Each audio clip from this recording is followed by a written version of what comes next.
back. We are here for the Between Lilacs in the Dark, episode 13. So we are owed a couple of masks by Dr. Whitford. So whenever you are ready to go, just narrate the prompts and go ahead and narrate. Yes. Scrolling through to get to the prompt. I apologize. I am narrating a flashback to the happiest day I shared with the person I lost.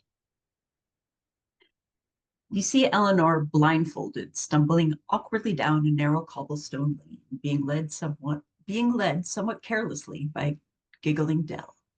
It's neither the best nor the worst part of town. The streets aren't clean, but Dell does manage to guide her around the worst of the puddles. Dell opens a door and tugs Elinor inside, and you see them pass under a discreet sign saying, Dr. Whitford.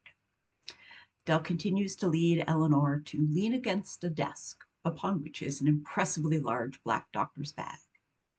Dell says, ready?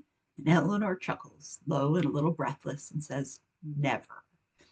And Dell whips off the blindfold. You see Elinor's eyes go first to Dell, and then to Dell's expansive gesture, to the room at large with its desk, its empty bookshelves, a door ajar leading to another room in the back, and a shiny black bag on the desk. Happy graduation day, Dr. Whitford. It's our new office. And then I also owe a flashback about legs. You see Dell collapsed in a grassy field, laughing so hard she's wheezing, while Elinor glares indignantly, sitting on the ground, entangled with a bicycle. Don't bend them at the same time, Dell gasps out. Here, let me show you again. I still need a companion for riding. Still laughing, she helps Elinor up, checks her hands, says wouldn't want to damage the tools, and then jumps on the bicycle, pedaling loops around a still dazed Elinor as she narrates what she's doing. All right. So, back into day phase. Dr. Whitford, at Bethlehem, Jack has disappeared.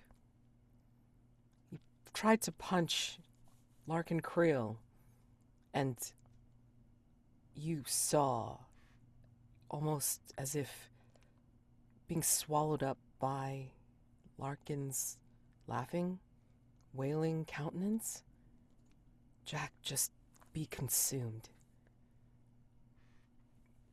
What do you do?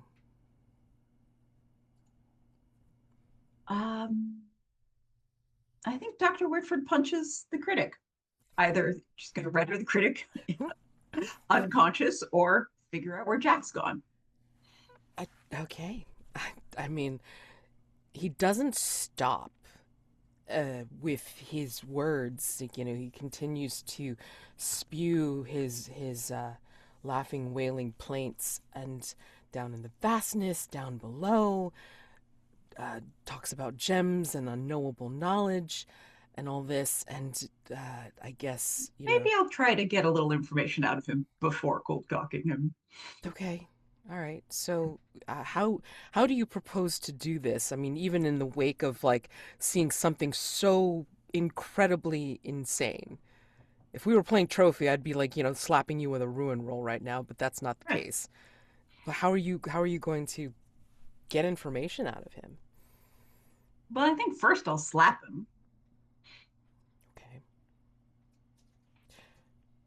I mean, you could just like, slap this strange looking face. What do you think about this? I mean, like, this is medically odd to begin with, right? I mean, you see a face that looks partially like the laughing portion of the sock and buskin mask, and then the other part, of course, like the sad part, all in one. What what is your professional opinion, doctor?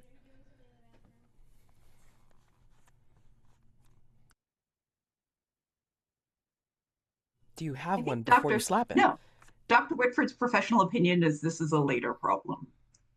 Like, I do not have an explanation, and as such, I am not engaging with why this is happening. So just an emotional response right off the bat, huh? I think more than that, that she's very, very good at compartmentalizing, and she is compartmentalizing the need for an explanation of what this space is. Got it. Okay. So you slap him, and he suddenly stops, and we'll have a shaking hand go to his face, and like the sunken eyes in either part of the masks will just kind of like look down and marvel at what you've done.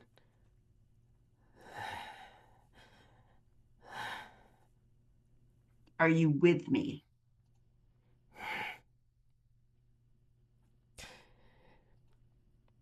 And then he'll look up at you. You too will be down below. What do you want? I want that man back. Where has he gone?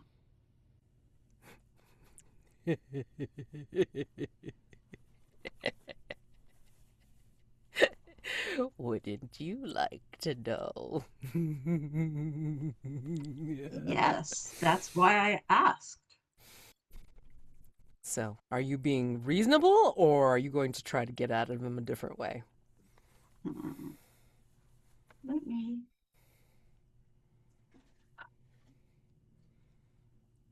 Pretty murderous right now, but I think that.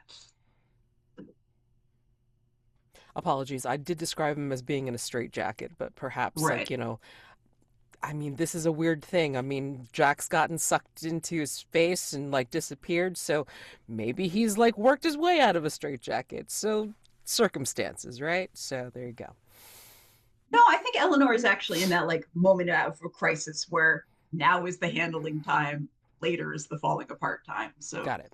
she's All right. fairly So cold about this. so I will like grant you if you want to do this with composure.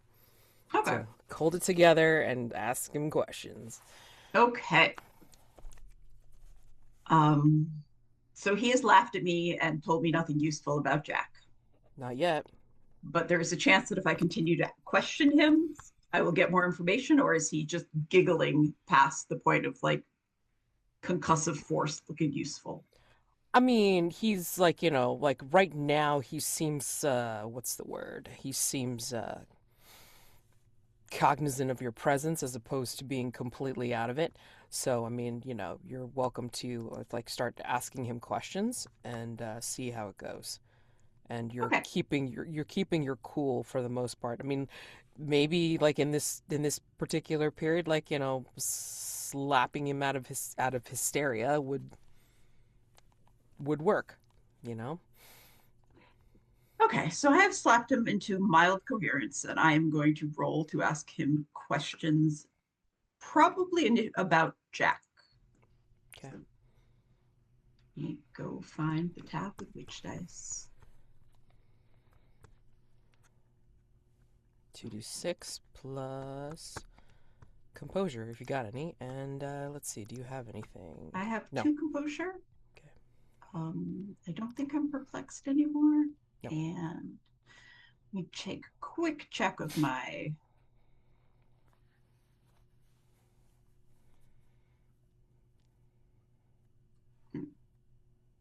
No, I will not this time. So 2d6 Okay.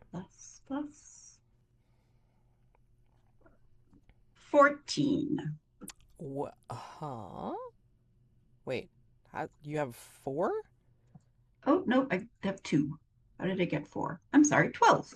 Okay. I was gonna say, I'm like, wait, what? Nope, I have 2. 12. All right. Apologies. No problem. All right. I was gonna say, I'm like, Nope. okay. Let's see. Special math. Special math. All right, great. Let's see. And you're asking him about Jack, or where the hell Jack went. All right. Ideally, like if I can get there, how do I get Jack back? Got But it. Sure. I mean, hey, right? He starts off by quoting a line from Lysistrata by Aristophanes. There is no beast more stubborn than a woman, and neither fire nor leopard is more ruthless. You seem to be of that sort. As to where your friend went, Things have been strange.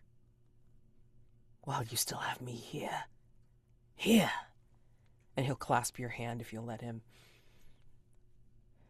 While you still have me here. There is a thin veil between here and there. And perhaps your friend stepped through, and now the veil has shifted. Perhaps you must find a place, a time that it will shift again, and he will either return, or you can grab at him and pull him through, pull him back.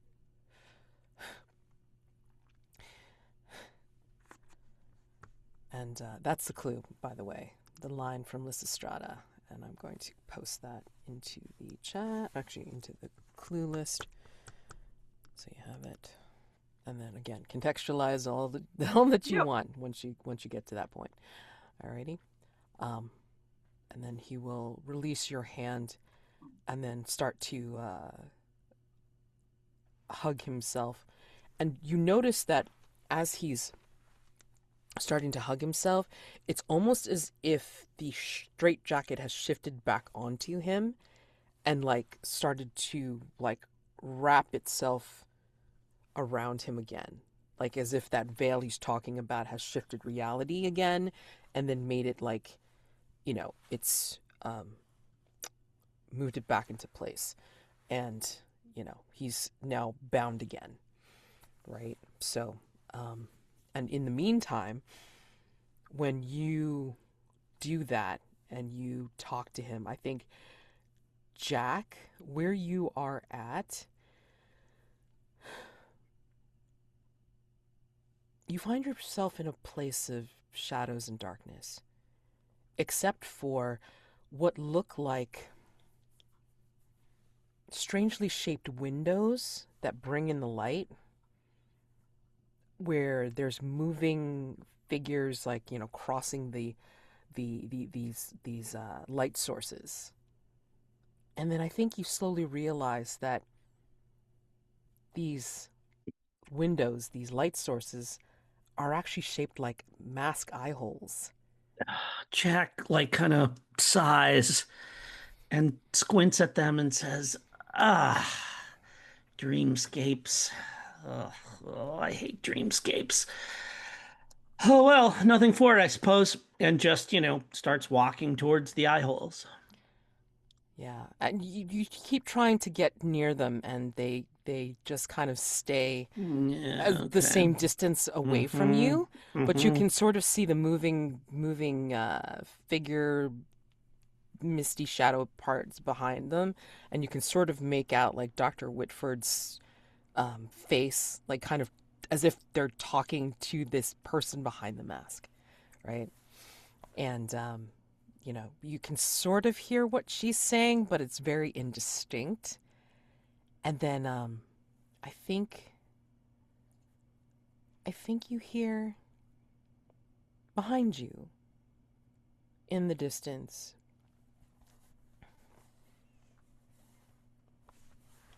"Care for a spot of tea?"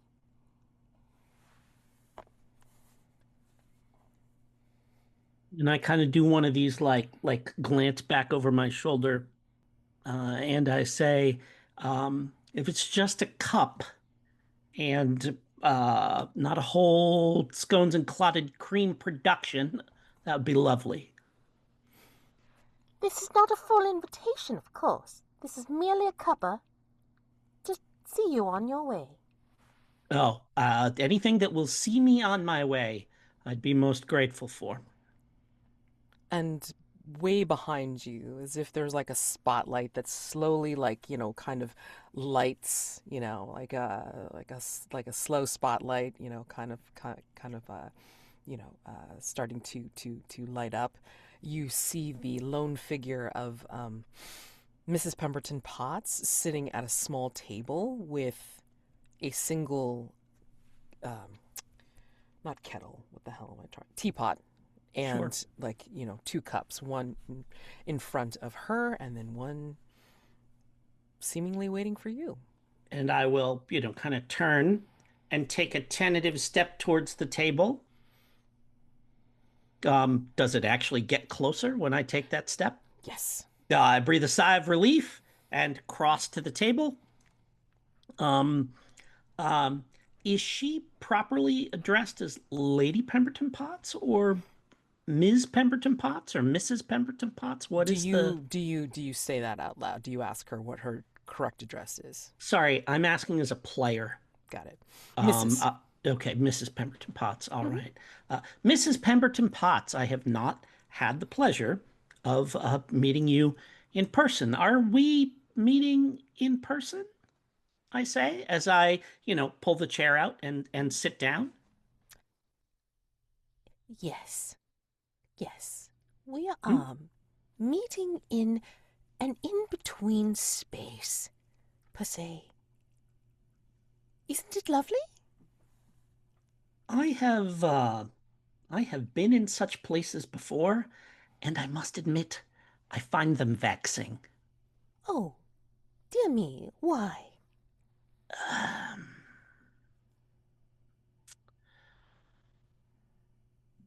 Are you aware of my condition? I presume from your regular contact with Lady Ross Carter that you may have some awareness of the sort of thing that goes on here, here, the sort of thing that goes on at Hargrave House, but I'm not sure how familiar you are with the reason I am in residence.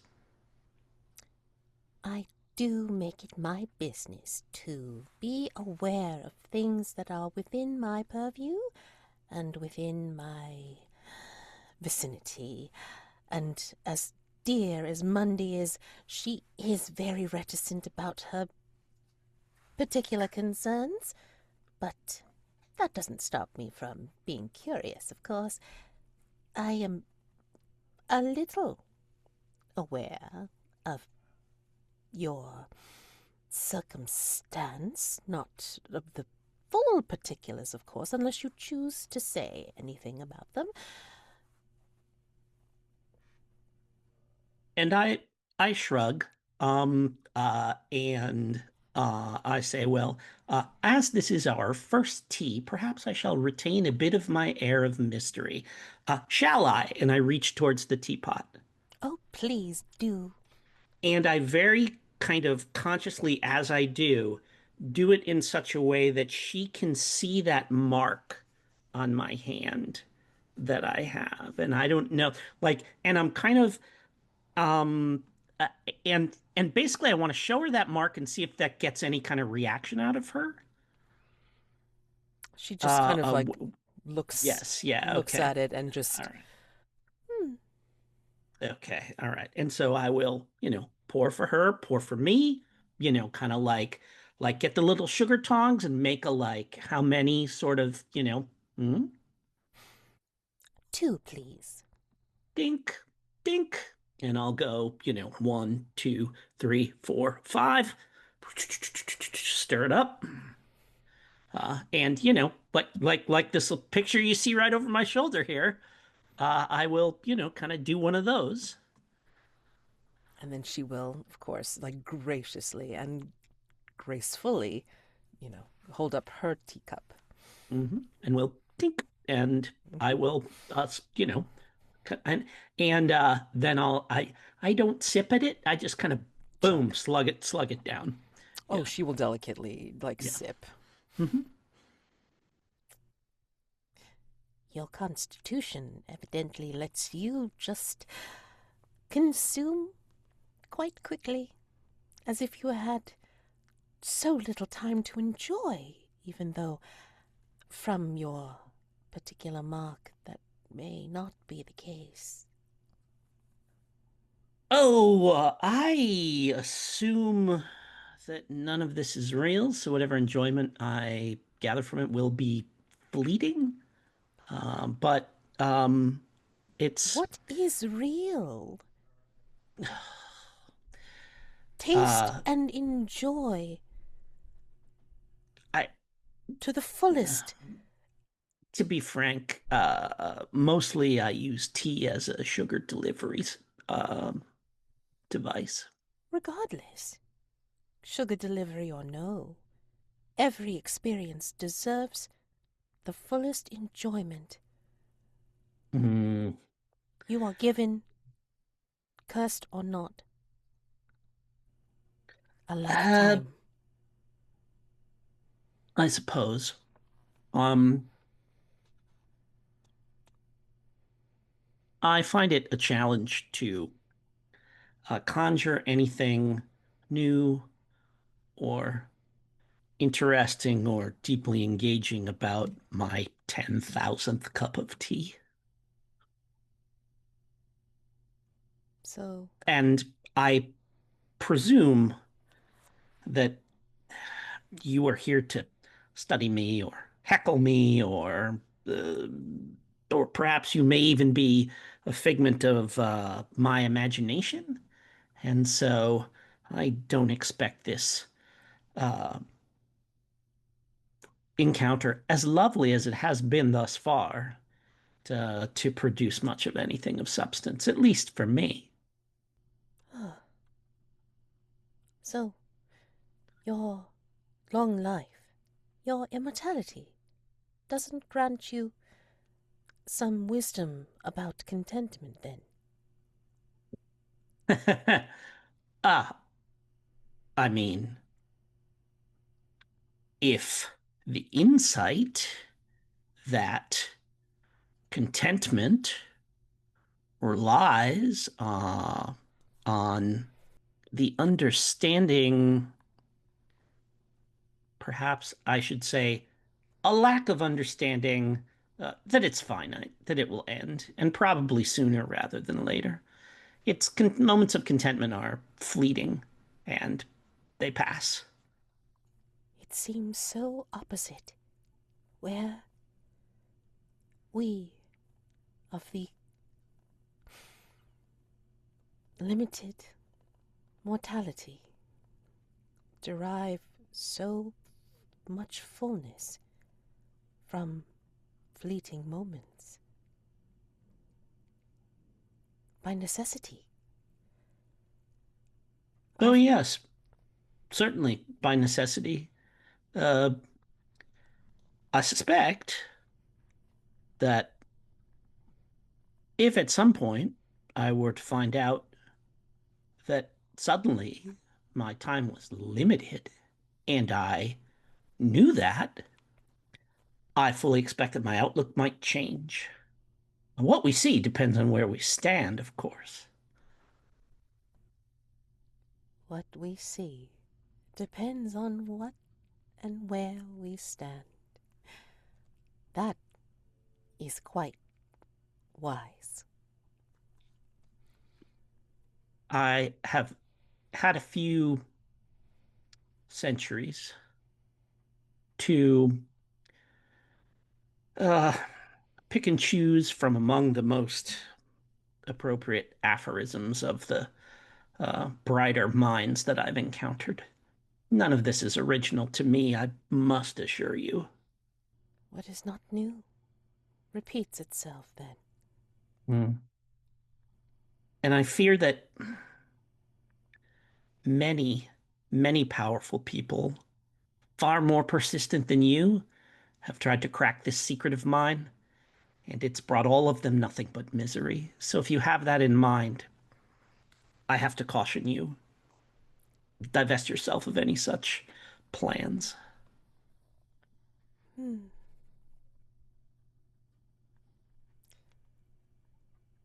I do love a mystery, but far be it for me to disturb what higher powers have deemed irreversible for Mm. now. I would just like to enjoy a cup of tea with an acquaintance and perhaps, well, enjoy or acknowledge Something then. that you have probably seen many, many times in your long life. And this is where she will reach underneath the table Mm-hmm. and she will grasp a bouquet tied with twine of petunias, datura, tansy, thistle, and wormwood. And she'll take a very deep breath in of it before she kind of sits it on her lap and enjoys the last of her tea. Would you like another cup before you make your way? I would. And I suspect that if I agree to savor it, we would have time to each of us share a story of Mumsy. Because you knew her uh, before I met her. And I have been around over these last few years to um, see her in her later years, and perhaps we could exchange an anecdote or two. That would be lovely. And she will pour you out that Yeah, second cup.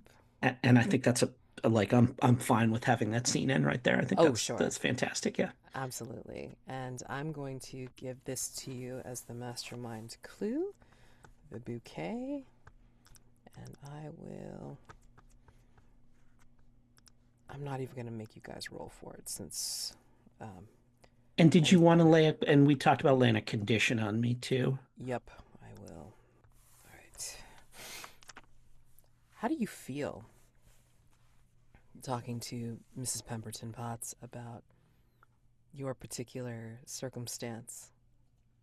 I think the thing I want to say that I like, to the extent that anything she said to me is gonna hit home, the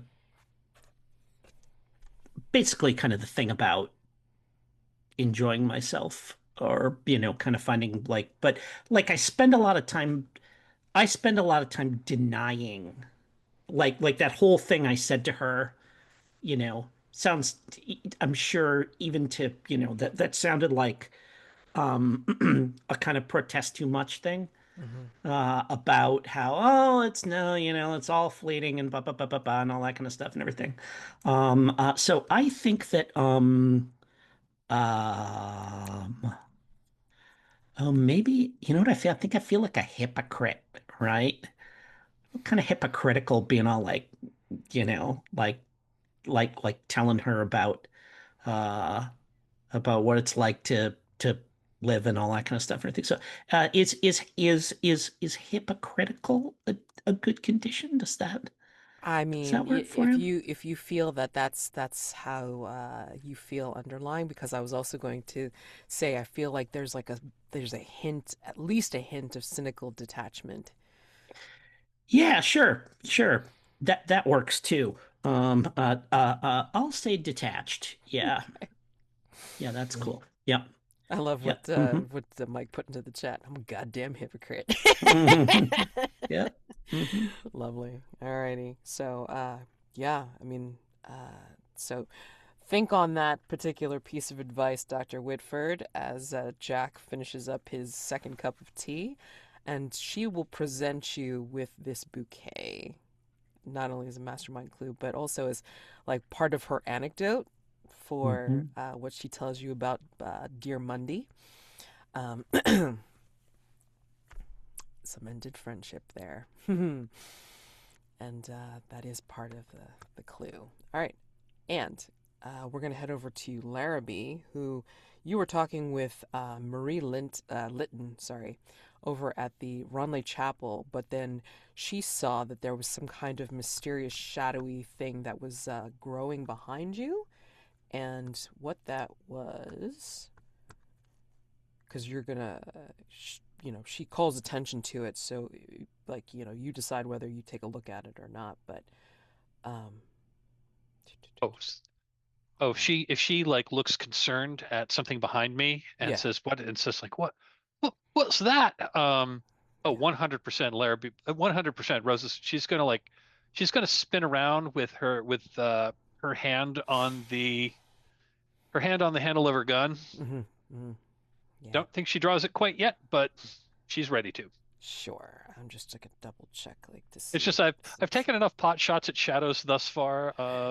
Yeah, I know it's a little bit weird, but then again, I mean, you are the American, and violence is kind of like, And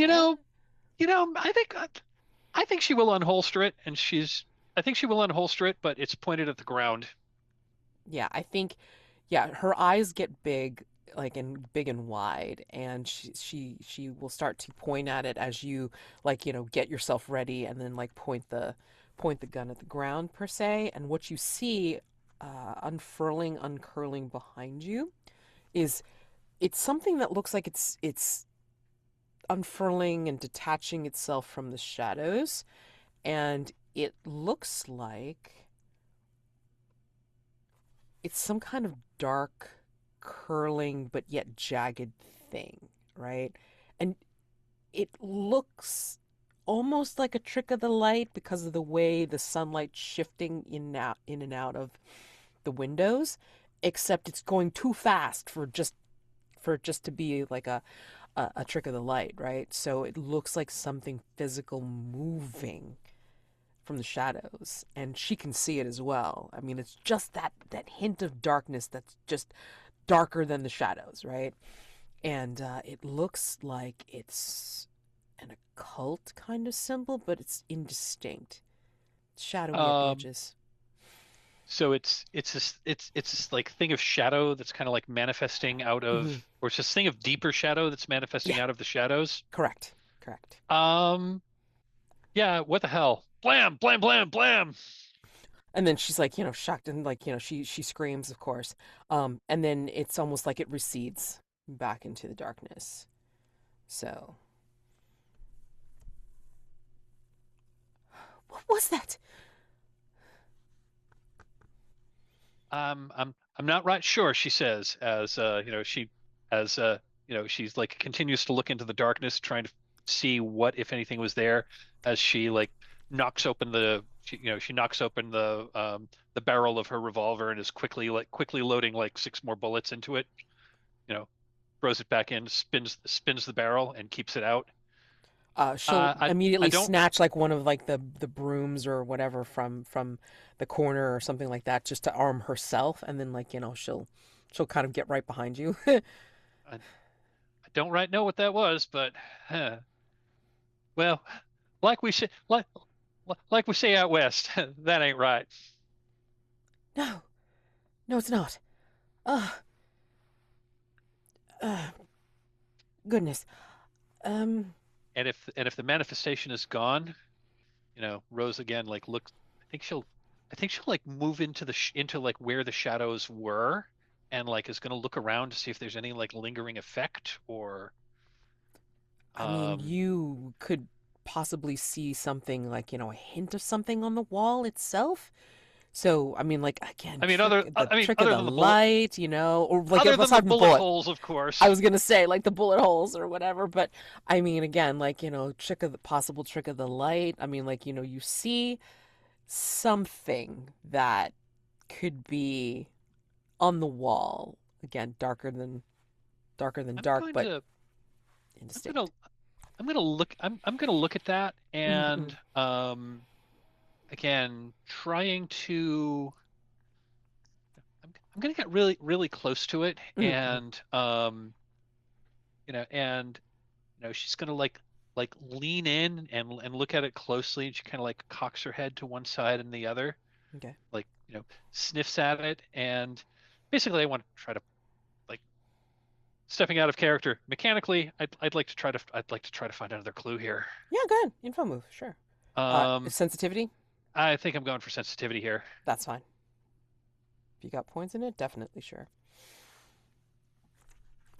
wait, do you have anything that you have to worry about condition-wise? Well, I don't have a condition, although I did roll a 7 and 9, so Yeah, you I are probably should give you something. you could give me you What's could give me a condition, or I mean, if you want to throw some other complication from the 7 and 9, other than well, I mean, like, this is how a do you weird feel? clue.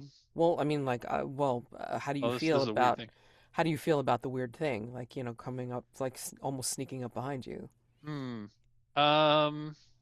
especially in broad, like, almost broad daylight? Yeah. How do you feel? I'm gonna take wary of shadows. Sure, that sounds good. And like, in looking at this, perhaps you feel a little bit of an atavistic fear. So I mean, like, if you're gonna roll for an info move, it's like I'd say this will give you a disadvantage at this point. Okay. Unless you want to use something to offset the disadvantage, right? I think I'm just gonna roll it and hope for the best. Okay. Well, it's Okay. still an 11, even with disadvantage. Yeah. Okay. Fantastic. All right. Great. You guys are doing great. Okay. So hold on. Let me just make sure. Oh, this is Check oh, a this is picture not this this is time. these great rolls are absolutely not going to come back and bite us later. No, absolutely not. Hey, take big swings. It's all right.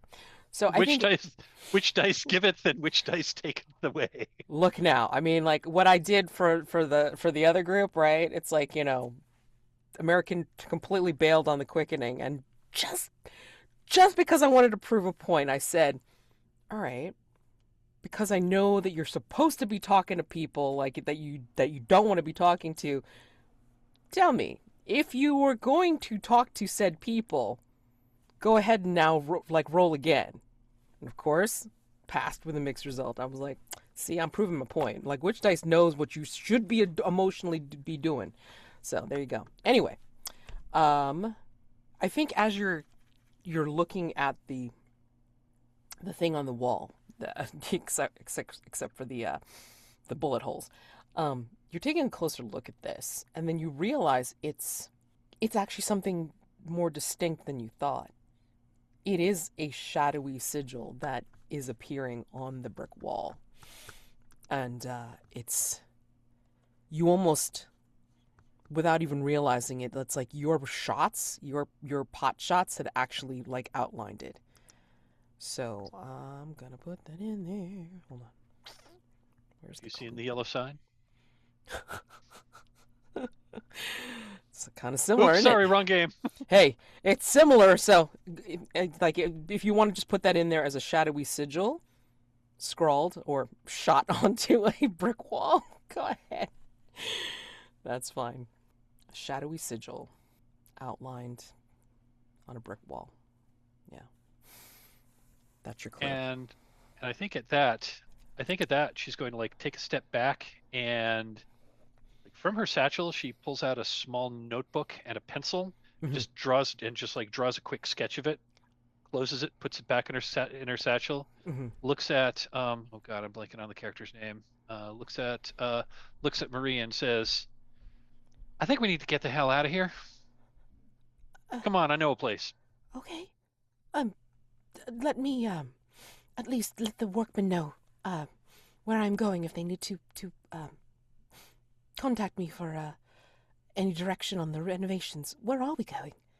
I dropped the name of a not terrible tavern that I've been to a few times. Got it. Okay. So, going to tavern with Marie Litton. Okay, great. Perfect. All right. And then before we completely close out of day phase, was we cut over to Lady Ross Carter. You've just gone over to see your friend over at the, I believe, REC, with her tons of bric-a-brac and all that kind of fun stuff. Is there anything that you wanted to do before we close out of day phase? Nope, I'm good. Okay. All right. Thank you for asking. No, absolutely. Okay. So, in which case, let's go ahead and close, unless there was something anybody wanted to do. Okay. So, let's close out of day phase and then head into dusk. Now, again, following the new reference sheet instead of what's in the Keeper, because that's old. Dusk phase, 3 parts. First part, players may attempt to answer a question if they have collected enough clues and wish to do so. What do you want to do? Let's review. Order of Azure Eyes has... you've decided that the order is not real. What is Dr. Klauser up to for a complexity 4? And you currently have... Whoa. We've got 7 clues. Yeah. 7 clues, yeah. 7 clues, yep. 7 clues for the Order of Azure Eyes. And then you've got the Pinkerton. What is his actual unsavory scheme for being in London? It ain't just chasing down after Rose. And that's complexity 4. And you've got 7 clues to explain. Some for that as well. Yep. And of course, King of Shadows is your newest one, which has, so many clues, blah, blah, blah. But again, that's complexity 2 just for the first one. But yeah, you have to watch the play first, I believe. So anyway, what do you want to do? Answer a question. Which one? Rose is most interested in like putting the Pinkerton to bed. Yeah. One way or another. I'm good on that. That's cool with other players. Do we have a countdown on any of these? I don't know what the... Have we been doing that? Let me look. I don't...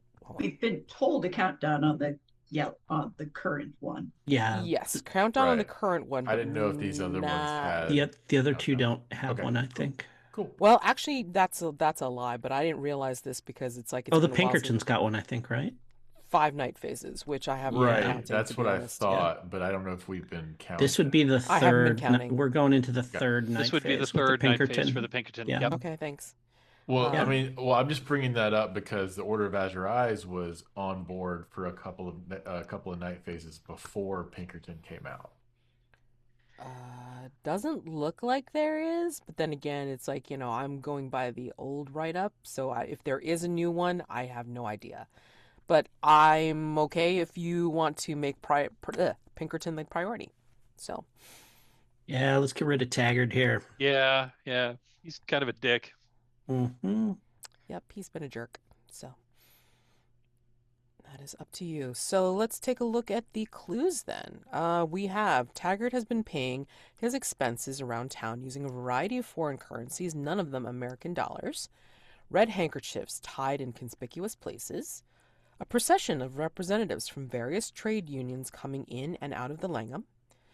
Taggart carried a faint but distinctive scent of very expensive French perfume, a piece of clothing with hidden pockets, the address of a warehouse in Chelsea, and stories of Taggart regularly meeting with prostitutes, but not for sex. So what kind of theories do we have for his unsavory scheme? I've got one. Okay. And that is he's smuggling jewels. Okay. That's really why he's here. He's arranging like he's like coordinating the efforts of like other agents that are doing the stealing. He's paying them off and bringing them back to the States for whoever his boss is. That's my basic theory. Okay. I've got a few clues that I can tie. I've got a bunch of clues that I could tie into this, although I don't necessarily want to monopolize it. I mean, it is your threat. Fair enough. Start. Okay. So, Is he a bigger piece of shit if he's blackmailing them as opposed to working with them, and that's why he's meeting with the prostitutes? It's just added Yeah. like added insult to Ooh, injury. I like so that. Right, Oh, I was about to say, I need he's to running it, class but he's down off. a little. Yeah. I love Like, it. He's also. Oh, I love it. He's also smuggling, but he's also blackmailing. Oh, Yes, sure. Yeah. like, and it doesn't Um, even have to be like necessarily where they're possibly having sex with the prostitutes. It's more of like you're in the vicinity of the prostitutes, so I've got something on you, right? So ruin your reputation. So here's my high level theory. He's using various currencies because these jewels are coming in aboard above like among agents that are coming into London from various countries. So he's going to be paying them in their local currency.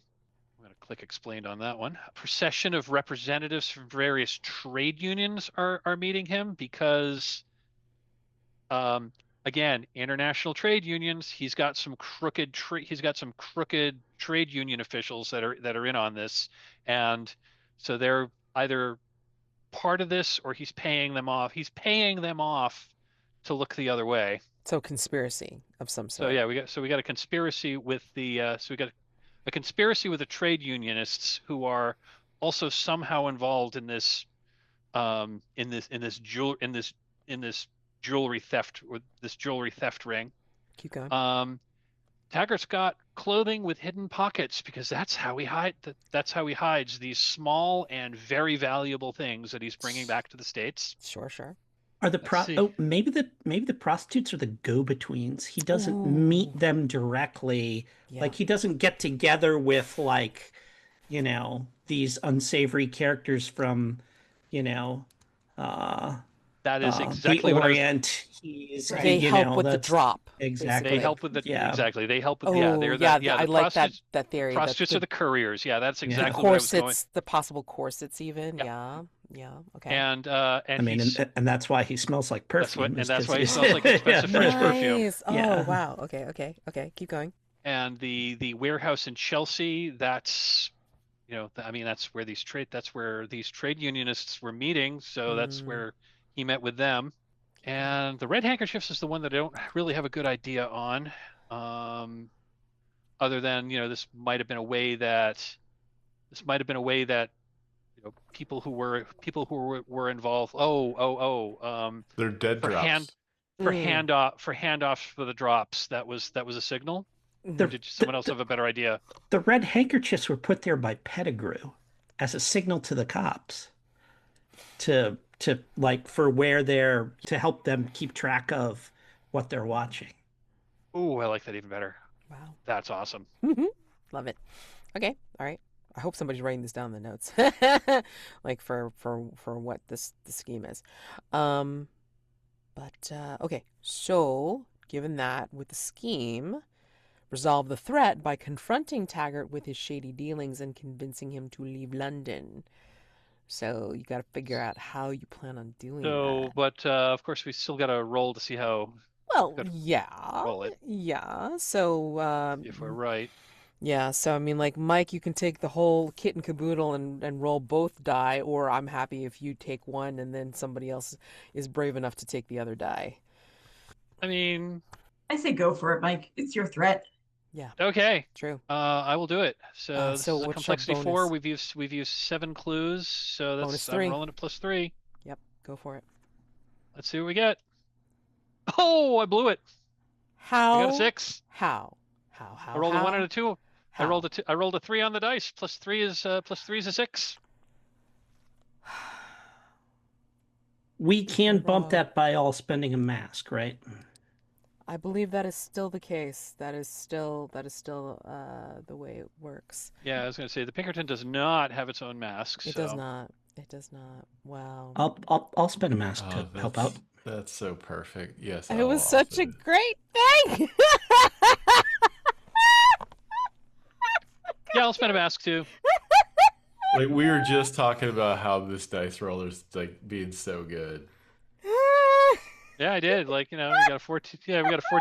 I rolled my previous roll was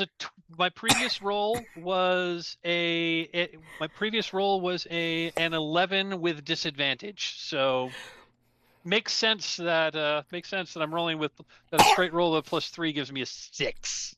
Oh man. Mads, I hope when you watch this back, you appreciate the fact that when you bend forward to laugh, you vanish. Yeah. It's a very good effect. Oh no, it's great. I have one where I completely laugh and then I go backwards and the only thing you can see is my hand. Oh man. So I I'm too gonna will spend a mask. Holy crap. Oh, and I've Okay. got an idea. I have an idea for this. I have an idea for my flashback that would totally tie right into this. Oh my god. Okay, so is everybody doing a I think everyone's marking a mask, so that bumps our 6 up to a 7 and 9, which means it's dangerous. Which is correct, but it's dangerous. Oh wait, somebody people were begging for a shootout, so Yeah, we need Jack there for a shootout. Well, Tay, I mean, maybe you figure out a way to get him back, through the veil. We'll see. Oh my god, this is great. Yeah. Oh my god. I'm sorry. I just gotta enjoy this a little bit longer. Okay. Continuing onward. God damn it.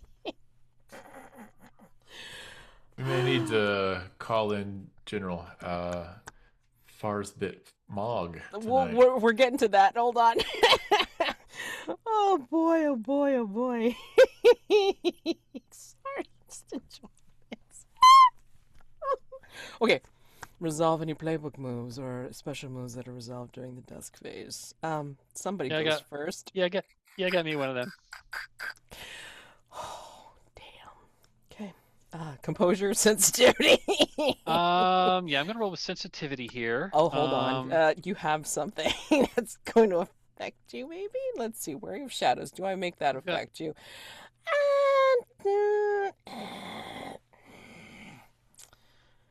Oh, man. Am I going to be mean today or what? We did all just have to put on a mask to make our theory right. I'm not going to be mean. I mean, yes. I'm Thank you. You're giving me some joy today. So as the night goes on, Rose goes up to her room, and as the sun sets and she sees the moon start to rise and she feels the quickening come on, she is pacing around her room a little bit because she knows what's about to come. But her eyes land on a piece of on a page that was torn out of a book from the library, and she picks it up and is reading it to kind of steel her nerves, and she reads the line, "A worn look in the eyes of one so cursed and one so doomed," and she's like, "Not today," she says to herself. So I'm going to mark an item from my personal quarters to roll with advantage on this. Okay. Okay, I'm rolling with sensitivity with advantage. So that's 2d6 plus 2 with advantage. Keep the highest 2. And I'm going to roll it. And that's a 9. Wait, that didn't work right. No, 3d6. Yeah, I did. Yeah, I forgot to put another. I'm just going to roll one more 6 here. Just going to roll another 6. Yeah, I forgot. Just completely scrub it just completely scrub it and do it one more. Just do a 3d6 highest. Okay. Yeah, highest 2. Okay, cool. Plus cool. 3d6 highest 2 plus 2. 3d6 highest 2 plus 2. Okay, cool. Here we go. Okay. Well, that's 12. Alrighty. With a 12, that gives you some serious ass senses and all that kind of stuff. And then you also get to give us a clue at the end of the night at dawn. Clue at dawn, if I recall correctly, what you sniff out and all that kind of fun stuff. So, in which case, just be ready to give us that. And this will hopefully be helpful for when you deal with your playbook threat. Oh my gosh. So, you got to figure out how you want to handle this. So, given that, are we getting some help from Lady Ross Carter's resource? I think I read them a little differently than I should have. The one that I wanted was the one to give us special weapons, but that may have to wait. Why? I don't know. You have to do it at the dusk phase. This is the dusk phase. I understand. I was just I don't know if I want to. Never mind. Sorry. Come back to me. Okay. Resurrectionists. So, choose 2 options from your list, Dr. Whitford. How would you feel about Harley having a wife who's a witch? I'm okay with it. I mean, I love the fact that you're giving Harley full on family and stuff and all that kind of stuff. So yeah, I mean so is she going to be the one accompanying you? Yes. Okay. So all right. She's the one I've decided is named Shaky Mary. Shaky Mary, Harley's wife. Oh my god. Resurrectionist and a witch of some sort. Okay. And let's see, I think that I would like some gravedigger or grave robbers, and let's go for a body part. Okay, so body part, and then she's going to be with you all night? Yep. With Dr. Whitford all night. I will become ghoulish. Blowback. Yes. Love that. Please blow black on me. Okay. And That sounds so dirty. Okay. And I will do the Apologies.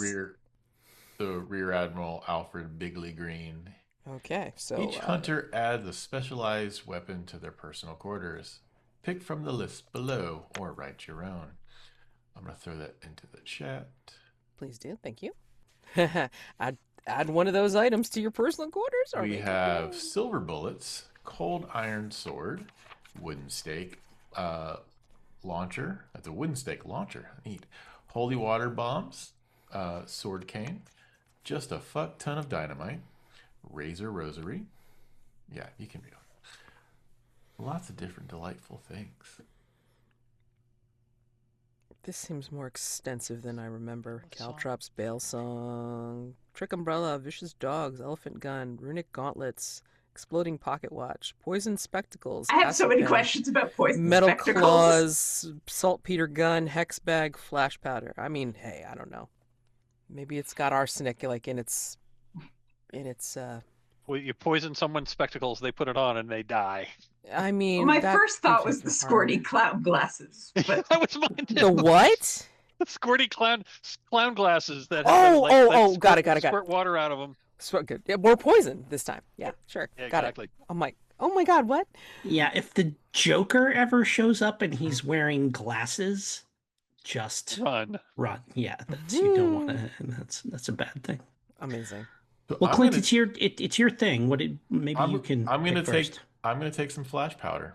Hey, This item disappears the second you mark it. Right. hey, American who used to be in a Wild West show. What do you want? I will take the caltrops. how non-violent of you. Well, I'm going to be using my old faithful here. This is to cut off his retreat. Love it. Kim, do you have your druthers? I'm tempted to go for trick umbrella just because I don't know what the trick is and I can figure that out later. But I'm also tempted by a fuck ton of dynamite. Do you have something you're leaning to? I love fucked dynamite. I feel like And you don't have to use it for this threat. You can wait. Yeah. I'm going to say this is not the only game I've played where where dynamite comes. I don't know if anyone's played the game Havoc Brigade by Grant Howitt, but one of the options that one of the characters can have like a bunch of stuff, and one is a disturbing amount of dynamite. Yeah. What are you leaning towards, Jim? The things that are very Jack flavored feel to me like a cold iron sword or runic gauntlets. Nice. Feel like the kind of thing that like he would have, had around or that he might recognize in a way that other people don't. I really like cold iron sword. I think I'm going to take the cold iron sword. Okay. That feels very curse breakery. Like one breaks curses with cold iron. Oh, I'm not taking the silver bullets. That's probably what Taggard has.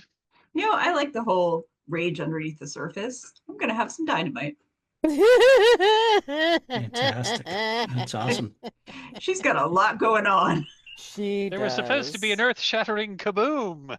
Well, There's may the need kaboom. Well, You need to dynamite get a is tomb quite open and stuff. a marvel of technology, and it's a lot of chemistries involved. So, Sure. Yeah. I'm sure you could find other ways of using that. Oh, I mean, yes. Alfred Dobell is still alive, right? So, Yeah, at the time of the game, sure. Yeah, it would be. Yeah, that makes sense. Yeah. okay. Wrist So, rage and chemistry. Thank thank you, you Clint. very- That's a delightful move. Thank you very much, Lady Ross Yeah, Carter. this is fantastic. Absolutely This great. is fantastic. All right. And of course, like the last part of Dusk phase is the ubiquitous, are you going to have a London night phase or a Hargrave House night phase? Gee, I wonder which. Gee, I wonder what. Yeah, we're going to London. We're We're going to town. Oh, God. Okay. So while you're figuring out how you want to have your shootout, blow things up, take care of Taggart, I'm going to pick out an unseen. So discuss amongst yourselves while I'm figuring this out before we take our first break, how you want to handle Mr. Taggart and his dastardly plan. I think we've established that we've been tailing him, so we have a pretty good idea of his comings and goings. So I think we've probably established his pattern is that he's probably going to a pickup location, and so I think we should be waiting for him there. And if we could set things up ahead of time at the location that we most expect him to be, like I don't know, like plant some bombs, get some caltrips on his most likely escape route to hopefully slow him down. Who's your we here, Mike? Like, I don't Uh, think Dr. Whitford or Lady Ross Carter have been involved at all in this threat so far. it's I mean, true. I was there when the letter got delivered, but I think that's like the beginning and the end of my Pinkerton involvement. I'm not That saying is you true. can't involve Dr. Ward. I'm curious as to what you mean by we here, because it Yeah, seems like it's that's been true. I the player had forgotten that it was pretty much just Rose and Jack that had been actually dealing with Taggard. I was Clint. I um don't know who's supposed to call on you. So, since Lady Ross Carter has not been involved yet, Taggart will not know who I am. And I am fully willing to be a bait or a distraction or something to lure him to a place of your design. A I like that. possible sponsor for his scheme. Yes, I have reached out and I want more information on his business. I want in on the ground floor. Or do you have jewels that you possibly want to Oh no. I want Or to get or in or, on the orchestration of You the want to or are you a veteran high class girl who could be a go-between to I have a whole stable. you have a stable of young men. Yeah, there we I go. do. Fantastic. Oh, That's even God. better. Oh, So I Even better. love that. I've actually Teamwork, everybody. I've actually been working on a custom move which involves using my wrestlers for things. Oh my gosh, So amazing. I'll finish writing it, Mads, and I'll send it to you at some Okay, point. that'll So be great. It's almost like Resurrectionist except wrestling. it's kind of that, yes. Oh, beautiful. Okay, I've finished out like which one I wanted to pick. So we are going to do Brown's Hotel for tonight's Unseen. None of the 117 rooms at Brown's Hotel on Albemarle Street are the same, though they have each housed some of the most fashionable people you'll find in London or anywhere. A concierge, Teddy Miller, delights in spying on the hotel's posh clientele. Prompt 1 it will go to Jim. Prompt 2 will go to Mike. Prompt 3 will be Kim. And prompt 4 will be Clint. All right. And that is on line F21. All right. We're going to go ahead and take our break. All right. So before I get into the first prompt, just be reminded it's like the reason for doing the unseen is to do the thematic / sensual tie between the unseen and your hunter's scenes to create that echo of the night, either or. It doesn't have to be your exact scene tying in with your unseen. It just has to be something that across the night things are tying in together and you can get that experience point. Okay? So keep those in mind. Alrighty, so Jim, please start us off where Teddy puts his ear up against the door of a wealthy young bachelor. What does he hear that makes him desperately want the life of this young bachelor? He hears bright laughter and jostling and music. At first, he's baffled, trying to imagine how they've gotten a band into the room. But then he realizes that the bachelor has actually had one of the expensive new gramophones delivered to his room so that the partygoers can dance into the night. For the rest of his shift, he catches himself humming the jaunty tune he heard through the door, try as he might to resist it. So, cut over to where is this being held? Where do you think this latest drop of So I think it's gonna be near the docks. It's gonna be near that warehouse where we had like observed things earlier, but it's not at the warehouse. It's at a smaller like outbuilding that's used for accounting, keeping ledgers, like it's basically it's a separate office building that's used for, like, accounting the goods and the goods and services that flow into and out of the harbor. That's where, like, members of the trade unionists would be working to, like, coordinate that stuff, and that's going to be at one of their we are reasonably sure that's where this deal with Taggard and these crooked trade unionists is going to go down. Who's going? Obviously, Obviously, Rose. I'm going to be there. Yep. Jack is, I think, still stuck in the dreamscape. Yeah, but I can't join. But I wonder if, but GI Pettigrew might want in on this. Mm-hmm. I mean, does anybody tell him? That's my question. That's my next question. I mean, it would have to be Rose that told him. So yes, but I mean, we did have that. I mean, Jack and Rose did have that. We had that discussion with him. So I think I would tip him off that that there's a that, because he was investigating a smuggling ring, and I think we're going to tip. I think I'm going to tip off. I think I'm going to tip off Scotland Yard. Yeah, I mean, like, it'll be separate from your staying part of the operation. I think maybe, like, he'll get his people in place, but separate from y'all. So this will be, whatever happens will be separate from whatever he does to get his people in place. Unless you don't want it to. So no, that's fine. Okay, all right. It's fine. I would rather members of Scotland Yard not get caught in the crossfire. Got it. Okay. And then Lady Ross Carter, Dr. Whitford, where are you? Oh, I'm the bait. Okay. I'm getting this rolling. Okay. Lady Ross Carter, bait, and then I have Dr. an Whitford. idea. Find out where Dr. Whitford is with Shaky Mary first. And just for the recording, who's Shaky Mary again? Shaky Mary is the wife of the head resurrectionist, who I always forget is Harvey or Harley. Harley. She is some kind of witch and some kind of resurrectionist. Okay.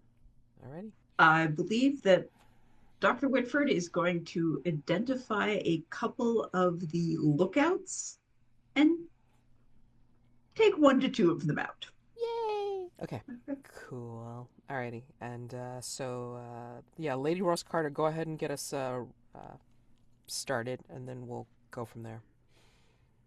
So the first thing we see is the dock. It's all dark. There's a couple of torches lit around the area, and we see this person walking in, like, silhouette, like there's a hood over, and we see the door to the office there, and we see the hand reach up and knock, and then the camera can actually see it's Lady Ross Carter, and she's, like, all bundled up, and the door opens, and she says, "I've made a call. I'm here to make a deal." Ah, yeah. I be Winslow Taggard, and yeah, I heard about you wanted to be in on this little operation. I would say more than in on it. I think we should be partners. I bring a series of skills that could be very helpful to you. Will you let me in and we can have this conversation like adults, or are you going to talk to me through a door? And kind of, like, scratches his head. I suppose, ma'am, but you're looking a little bit I can easily turn around and walk away, and it would be probably worse for you than for me. It's now or never, sir. All right, fine. Come on. And then, like, he'll like kind of scratch his head underneath his hat, and then, like, we'll let you in. I just need to be knowing, like, what I'm looking at. Do you have the cash?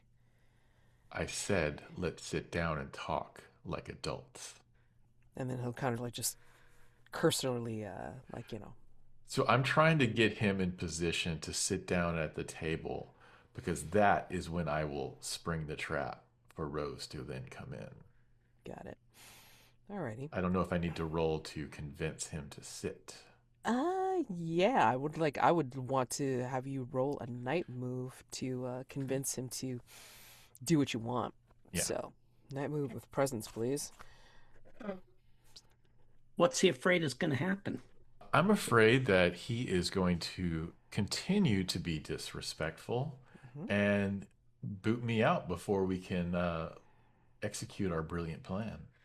it's worse than that, where he's going to get suspicious that you're not like showing him any any of the money Any respect that would be deserved of someone in his station?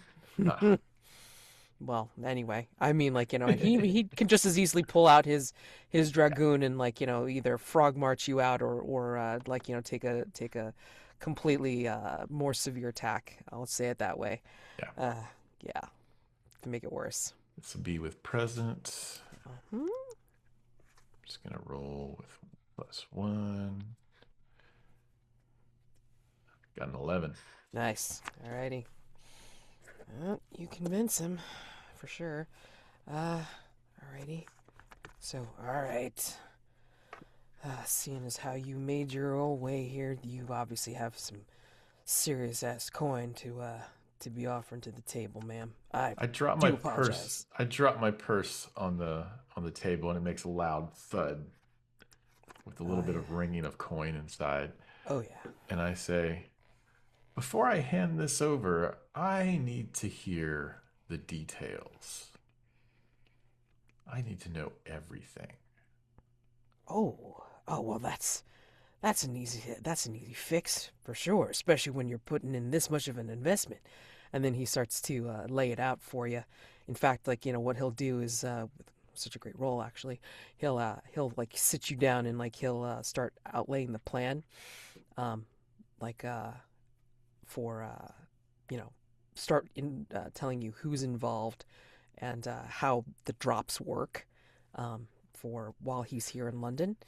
And so yeah, I mean, like, if people are going to do anything, maybe this is where we cut over to the lookouts, and Dr. Whitford and Shaky Mary, you see them, and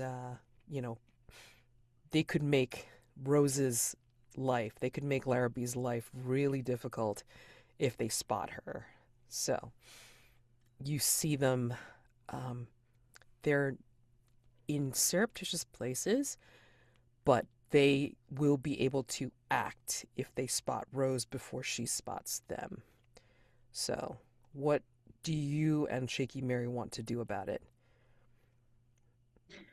I suspect that we want to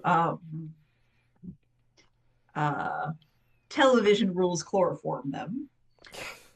And I don't think that... I think Shaky Mary's used to a different side of Elinor than Hargrave House is, so she's not going to be particularly phased when Elinor just comes over and slits some throats. Yeah. In fact, so, she'll probably like, say, "Oh, this'll be wonderful, Mum. I can use this for a bit of my experimentation, if you don't mind." I never mind, Mary. Greatly appreciated, Mum. And so yeah, so this will be a night move for the like, that'll cover you both. So what do you think will go wrong if you fail or lose your nerve? they'll be insufficiently chloroformed, or they'll be insufficiently chloroformed. It will be noisy. That's the very least of it. So I mean, like, at the very least, I mean, like, somebody will be able to give the hue and cry and then give Taggart the warning that something's amiss.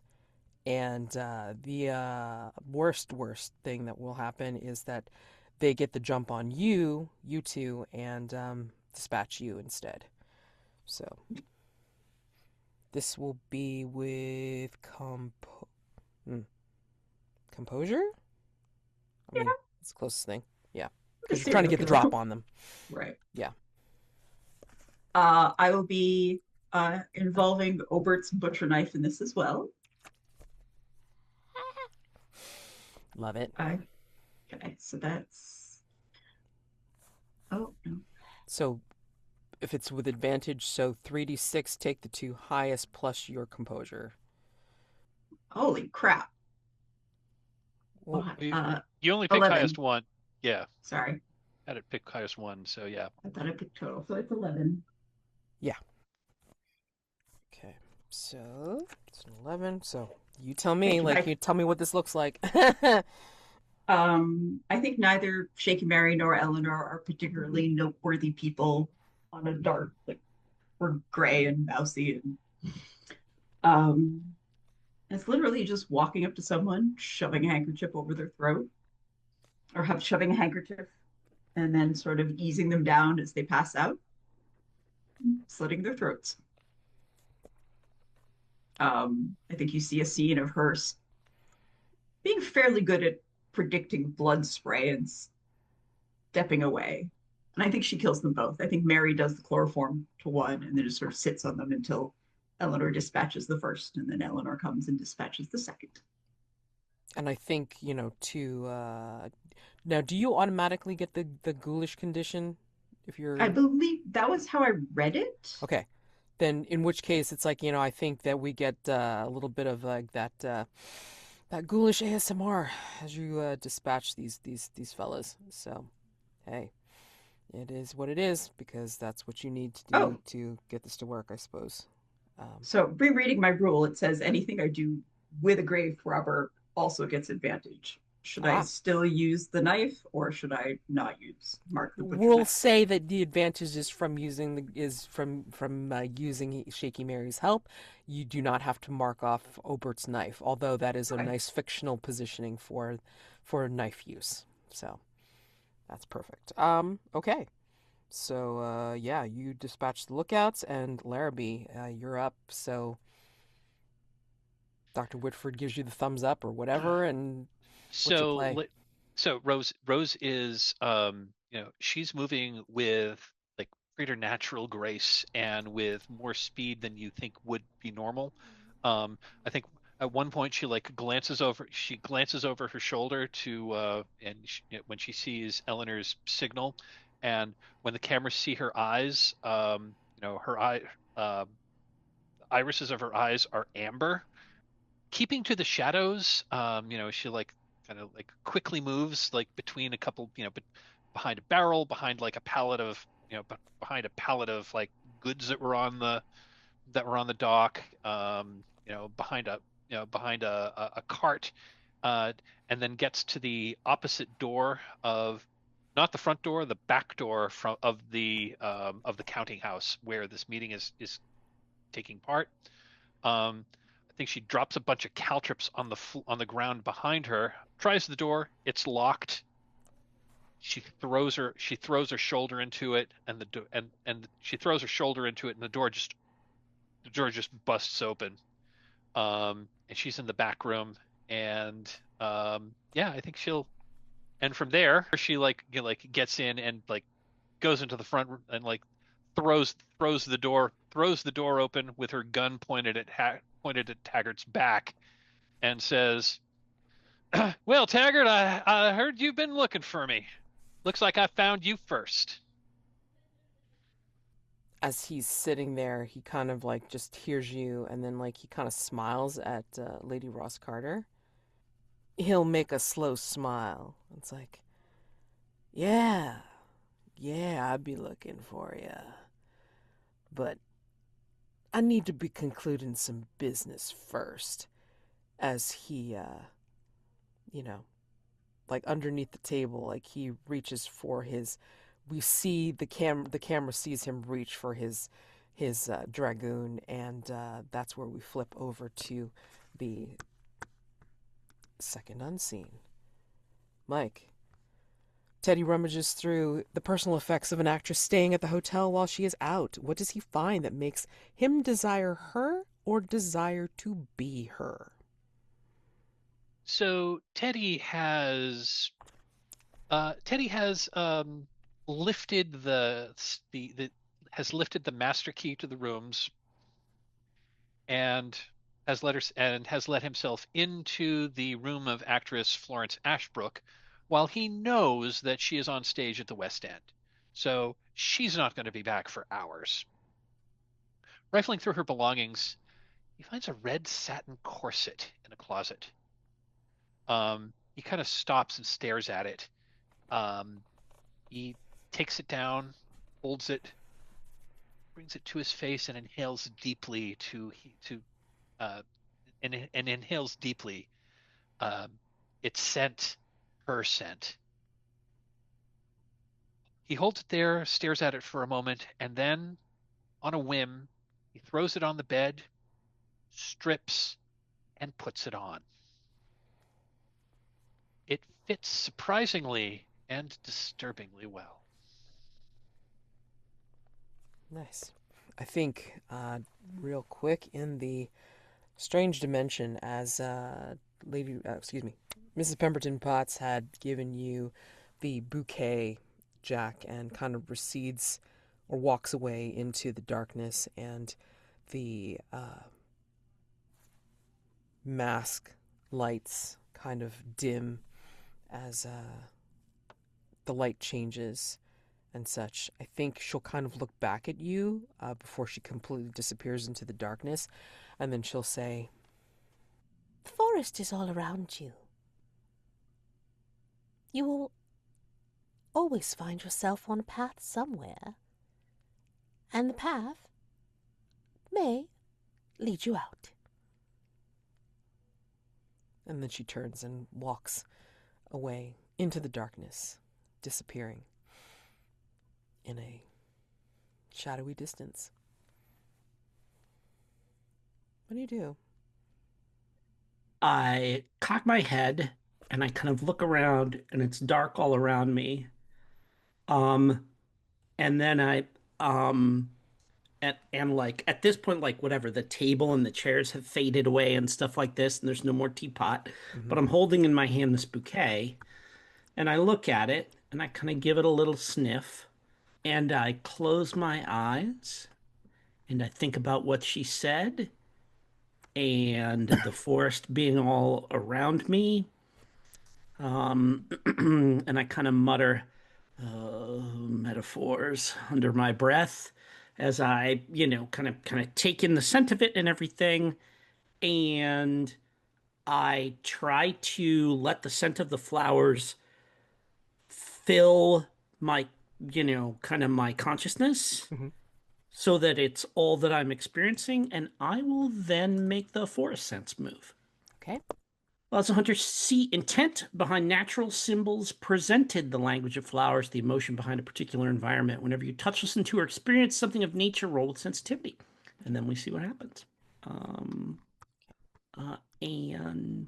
I feel like, I've got a +3 in sensitivity. So I'm just going to go ahead and roll that. Weirdness is like Jack's had hundreds and hundreds of years to kind of inure himself to weirdness. So Sure.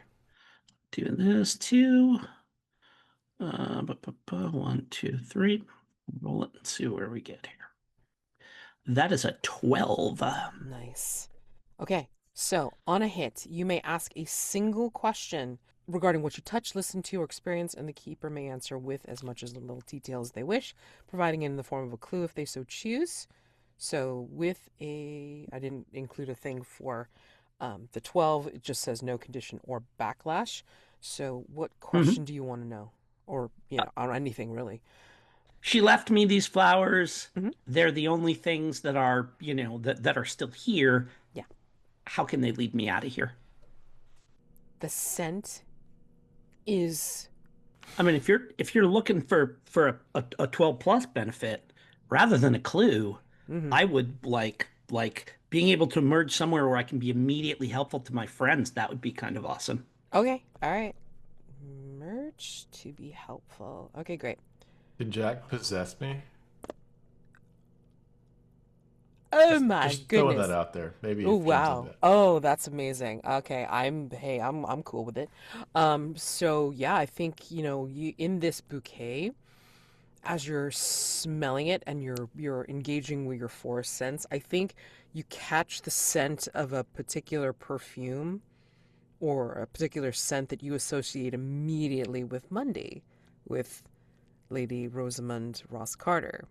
Oh, the scent I associate with her is that chalk that the wrestlers use on their hands. That she always kind of smells a little bit like. Nice. Okay. Well, it comes very close to you in this moment, even as you're smelling the bouquet in the darkness, and then you just feel like an affinity towards her, and it's almost like as you're opening your eyes in the darkness, like as it becomes lighter and lighter, it's like you realize that you're in a room. It looks like some kind of like warehouse, counting house kind of thing, and you're sitting there and you're feeling like you've got like whatever furs or whatever kind of like lace outfit that Lady Rose Carter would normally wear. Like you're aware of yourself, but you're also aware that this is something that feels like her, smells like her, and you're looking out and you're seeing Taggart there in front of you, reaching for his gun underneath his table, and like Rose is right there behind him with her gun drawn, like, you know, pointing right at him. What do you do? No, flip the table up on him. Oh, Just man. take a step and one of those. Bam. All right. So, night move. Mhm. What do you think will happen if you fail or lose your nerve? I'm gonna get Lady Pemberton. Gonna get our benefactor here. I'm gonna get Lady Rosamund Ross Carter. Lady Ross Carter. I'm gonna get Lady Ross Carter killed. Is what I'm worried about here. Yeah. I mean, like that's definitely a thing. What could possibly be worse is that you get switched. Like, I think Lady Ross Carter ends up going into where you were. Oh yeah, okay. Yeah. That would be bad. Yeah. So that's how it could be worse for sure. Yeah. Doing this. But yeah, night move to just make sure that you can do this with her particular form. I'm just gonna say, Clint just posted in chat, Freaky Friday. Yep, exactly. Oh my gosh. So this would be with sensitivity. Jesus, this is weirdness all over. Yeah, and I'm going to mark my quartz crystal shard that seems to have a faint glow recovered from Mumford's townhouse. Yes. Which I now realize has been with me. It went to the other world with me, and now that I'm in Lady Ross Carter's body, I still have it with me somehow, and there's something strange about it that it's attached to, that it is kind of being an anchor for me here. I'm gonna use that, and I suspect that once this is over, it will probably just go like that, having used up whatever magic that it's got. It'll just shatter on me. But I'm happy to roll +3 with advantage for this. Here we go. 1, 2, 3. High. 1, 2, 3. Highest 2 rolls. Boom. Whew, that's an 11. Okay. Alrighty. Well, you tell me, like with an 11, like, you know, what does this look like? Oh, I mean, it looks like he's going for the gun. Mm-hmm. Lady Ross Carter, were you sitting at the table? Yes, Clint, we were was sitting. that- yes. We were sitting right across from each other, and I had my Yeah. hands like up on the table, just sitting very proper. Yeah, her hands just slide back, thumbs hook under the table, and with a burst of strength and speed that she shouldn't seem to possess, that belies her elderly, frail frame, you know, almost preternatural strength. She has the strength of 2 people. The table just flips up, like, you know, slams into his face, and, you know, and I'm gonna like kind of keep pushing and, you know, and shove him down so that the table's on top of him and he's, you know, under it. Maybe at some point the gun goes off there, and, you know, some like warehouse crate gets a big hole blown in it. Mm-hmm. But he's now, you know, not incapacitated, but certainly highly inconvenienced at the moment with the weight of this table on top of him. Absolutely. And we cut over to prompt 3. Kim, Teddy draws a hot bath for a pair of good-looking young men staying in the same room. In what ways does Teddy help bring the erotic subtext of this scene to the fore? As Teddy draws a hot bath for the young men, he hears behind him a rustling of clothes and the sound of kissing, and he smiles. It was clear from the palpable tension we walked in that these were not practiced lovers or a client and a patron, but two young boys in love, thrilled with their own daring. I hope you were enjoying your stay at Brown's. It's a wonderful place to get away from your everyday life. I sometimes feel as if all the guests are actors and I am a stagehand here to make sure everyone has their cues and props. He sprinkles rose petals on the full bath, places some oils beside it, and clears his throat, giving a clear signal he's about to turn around. I hope if there's anything else I can do to make your evening magical, you will not hesitate to call upon me. Nice. And we just cut real quick over to Dr. Whitford and Shaky Mary. It's like you hear, like from your position, from having just collected what you need to collect from these guys, that there's several reports, several gunshots coming from inside and down below. And yeah, I mean, like, what do you guys do? I think, has it finished? Like, has everyone shot each other at this point? Or This could be like the point where it's like, you hear the upending of the table, but this is the kick from Taggard's big gun, and like, he may or may not have hit anything, important, but you do hear his gun go off, right? So I think that we are not, I mean, I realize you can shoot through walls, so there's no way to stay out of gun range, but I would like to see what is going on without being seen. I mean, say that you're maybe collecting what you're collecting from these bodies, like from uh behind, like from Okay. behind the counting house, and you can kind of peek around, like, in the corner of one of the windows inside, and you can see, like, there's a table, and like, maybe Rose is looking surprised, and Lady Ross Carter somehow looks different. Okay. Like, she does not have the same stance as Lady Ross Carter normally would, like in a hunched old lady, old lady kind of way. Maybe from the back, you get a fleeting impression that, why does that look like Jack standing there?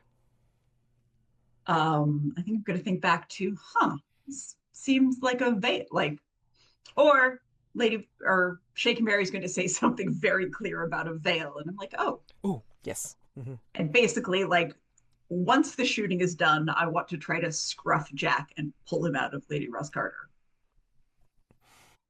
I mean, there might be a door, like, nearby that you can possibly go in there and join your companions.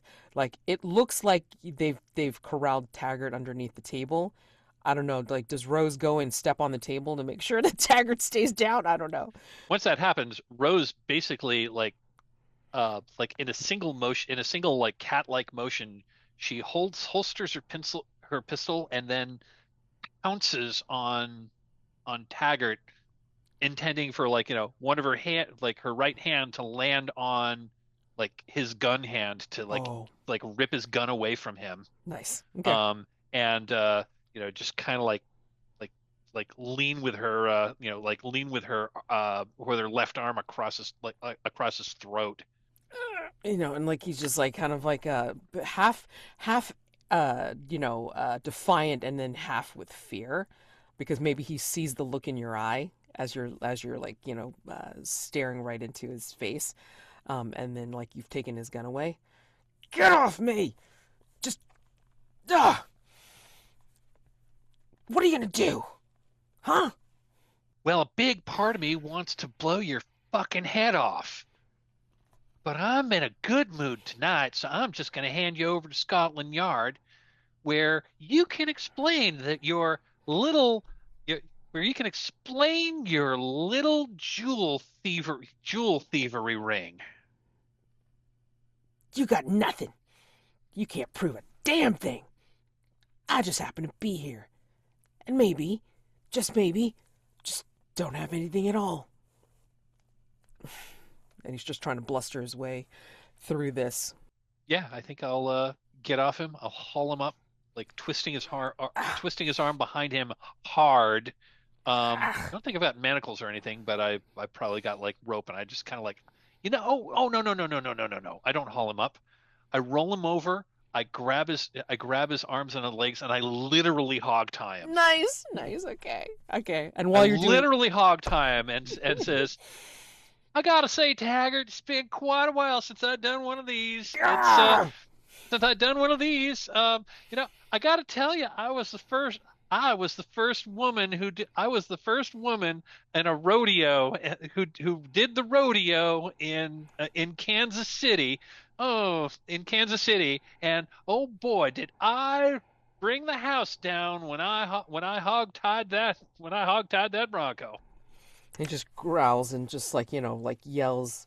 And then Dr. Whitford, you and Shaky Mary see um, Lady Ross Carter standing there, but looking distinctly as if Jack is standing there, like watching. Oh, I kind of walk up to like I've been grinning this whole time as Rose has been hog tying him, and I walk up to him and I kind of crouch down, and I kneel down and I say, "Now, Mr. Taggart, it's possible that we might be able to make all of this go away if you were to go home back to and I look at Rose and I raise an eyebrow and I say, Boston? Rose nods. Boston, and report to Miss Larrabee's parents about her unfortunate demise. What makes you think I'm gonna do such a daft thing? The fact that the fact that Detective Inspector Pettigrew is just outside, having questioned many of your accomplices, and the fact that we can cause it to look uh, like this shipment of jewels, which is not going to make it to the people who paid you for them, uh, uh, ended up in your possession, which will, I'm sure, anger not only the people they're intended for, but the people who you got them from, who trusted you to conduct this affair for them. You Not to wouldn't. mention whoever you actually, not to mention whoever these jewels rightfully belonged to before they were stolen. You wouldn't. Oh, Taggart, Taggart, you know me, but you don't know me. You see sweat bloom on his forehead. Um, and, you, again, Dr. Whitford, you witness this along with Shaky Mary, and she's whispering to you. It's like, Hey, that's not your employer, Mom. That's your your your, your companion, the Jack. How is that possible? I think maybe there's a moment where Ross Carter can like break back through a little bit. And when you say, "Is that Jack?" she goes, "What are you talking about, you fool?" And then I kind of step back for a moment and I realize I'm standing up and the table's in disarray. That's like, and I give him like the fake name that I gave him earlier, which we never talked about. But anyway, and I say, where is, like, I'm starting to accuse him of this terrible plan of a jewel thief, or jewel, uh what's the word I'm looking for? Anyway, and I demand that he go back to the US. And I look up and I see Rose is there. I say, Rose, you showed up just in time. That's kind of my calling card. and I think this is where, maybe you hear, like, in the distance, like, outside, you hear Detective Inspector Pettigrew, like, starting to corral some of the other people, not the lookouts, obviously, but maybe some other people that have started to come around to be part of the drop or whatever. But So we hear like the sound of police whistles. yeah, yeah. So they're going to be coming in soon. But let's round out with last prompt. So Clint, Teddy returns to his tiny, dingy flat in East London. What do we see in Teddy's apartment that shows how he tries to incorporate bits of glamour into his dull gray life? You see the door, and you hear the key in the door, and the door opens, and the light floods in from the hallway, and he comes in and he turns some lights on, and we see there's like clearly he's walked off with some plates and silverware. It's kind of sitting all over the tables, and then he goes into the bathroom and turns the light on there, and we see a Browns emblem on the towel there. And right next to it, we see a little tub of baby powder. And next to that is a little bottle of chloroform. And he picks up the bottle of chloroform, dabs it on a handkerchief, and he walks over to the bathroom closet and he opens it, where there's 2, maybe 3 partygoers bound up and gagged. And he says, "You all are making way too much noise." And we see like his hand with the handkerchief cover over the camera.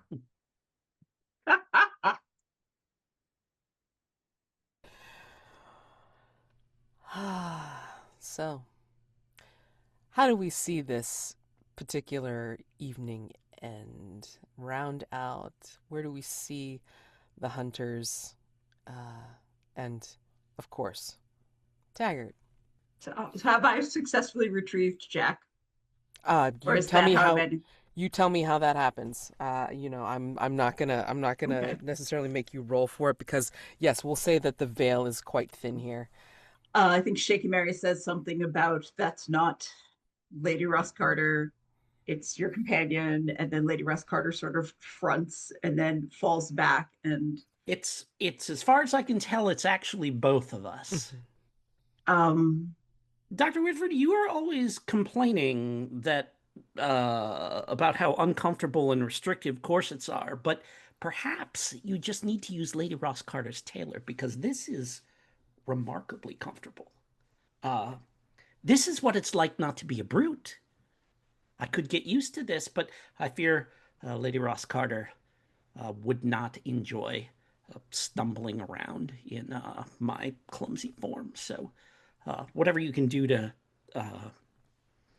and I kind of look at your I'm just gonna say that I've probably met your witch friend before, right? I mean, would that 100%. Yes.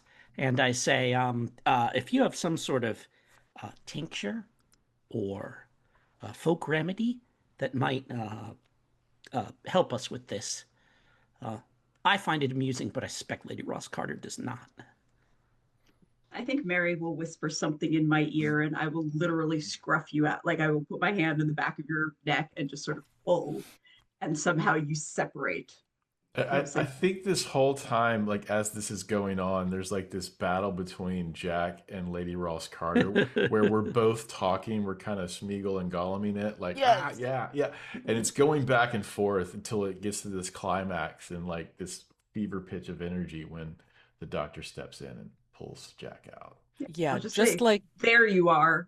yeah, and just like yeah, she saw Jack like get sunk into Larkin Creel. It's almost like she spots Jack within Lady Ross Carter and is able to like literally, as you say, scruff and then just pull him out, and it's like there, yeah, exactly, like kind of pull him out like a suit in a closet, right?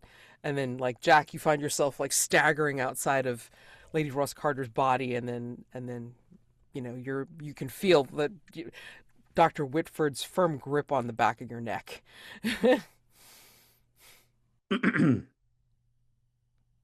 Thank you, Doctor.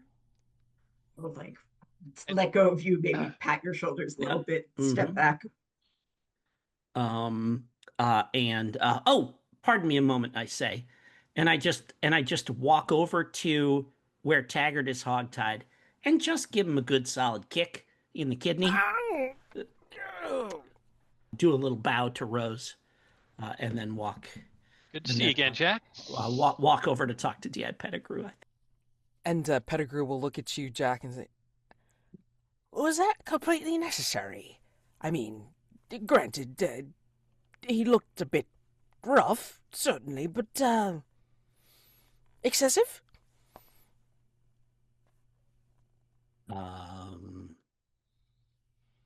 I don't think so. All right, then. He's still alive, I say. Trust me, I say, trust me, I'm only returning a small portion of what he gave me. And he just kind of like nods, understanding, like without you even having to say much of anything. He seems pretty agreeable, like, and because it's you saying it, it's like he's very agreeable. Yeah, for sure. And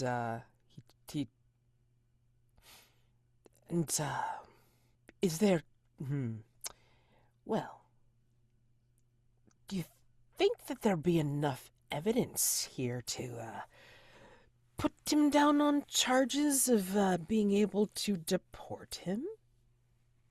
And I shrug, and I say, of all the things Hargrave House is known for, due process is not one of them.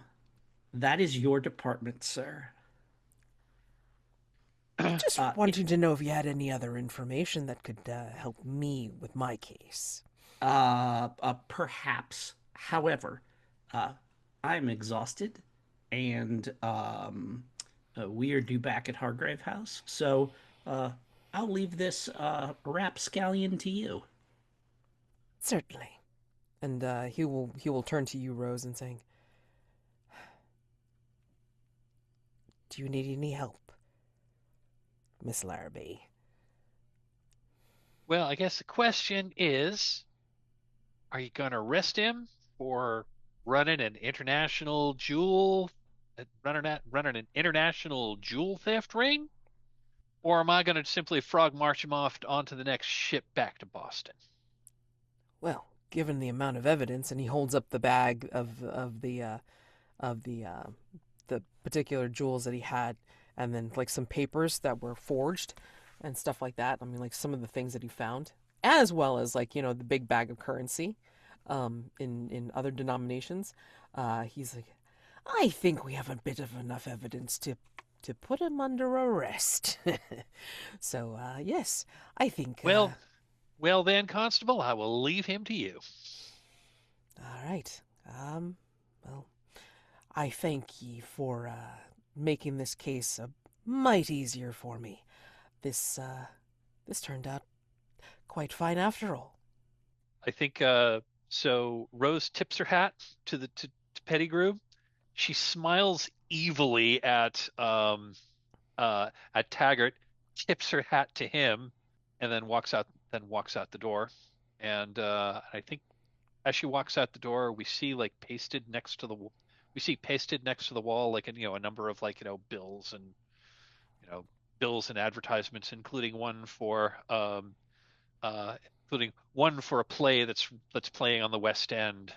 Dolly Varden starring Florence Ashbrook and Reginald Winford. Anything anybody else wants to add to the end of this evening? I should get a condition for having gone through this. How do you feel, Lady Ross Carter? I mean, there were moments where I was, having a conversation with this thug hooligan guy who was, anyway. And the other moment I was like in this weird void. And then Jack was there. It was all very discombobulating. Discombobulated.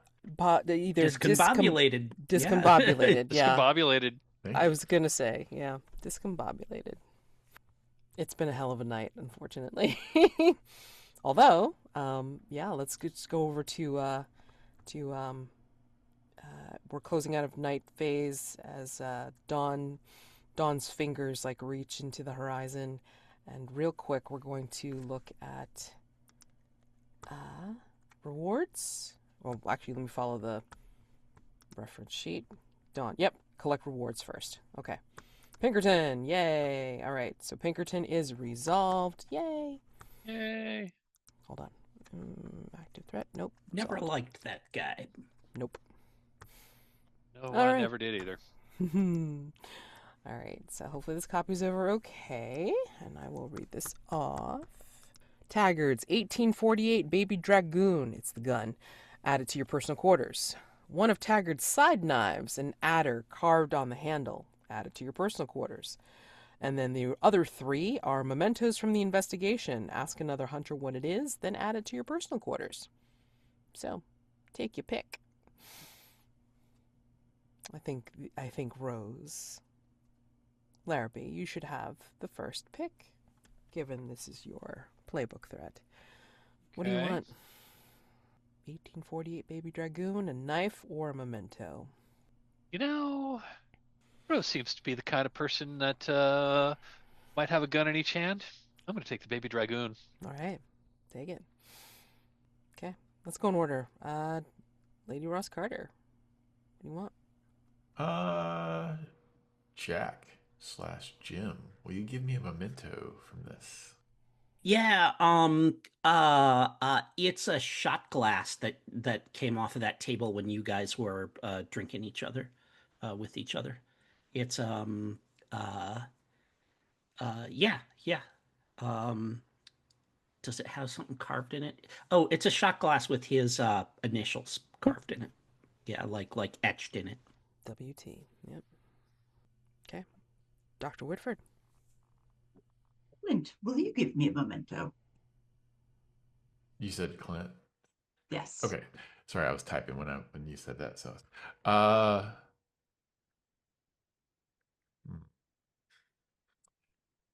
you have that bottle of chloroform. And I will add to my slowly growing collection of blades that I have here in my personal quarters. Of course. With that, so yeah, I've got a Roman gladius, I've got that cold iron sword, and now I have a Baroque, overcompensating American knife to go with it. So Adder carved on the handle. Yes. Okay. Fabulous. All right.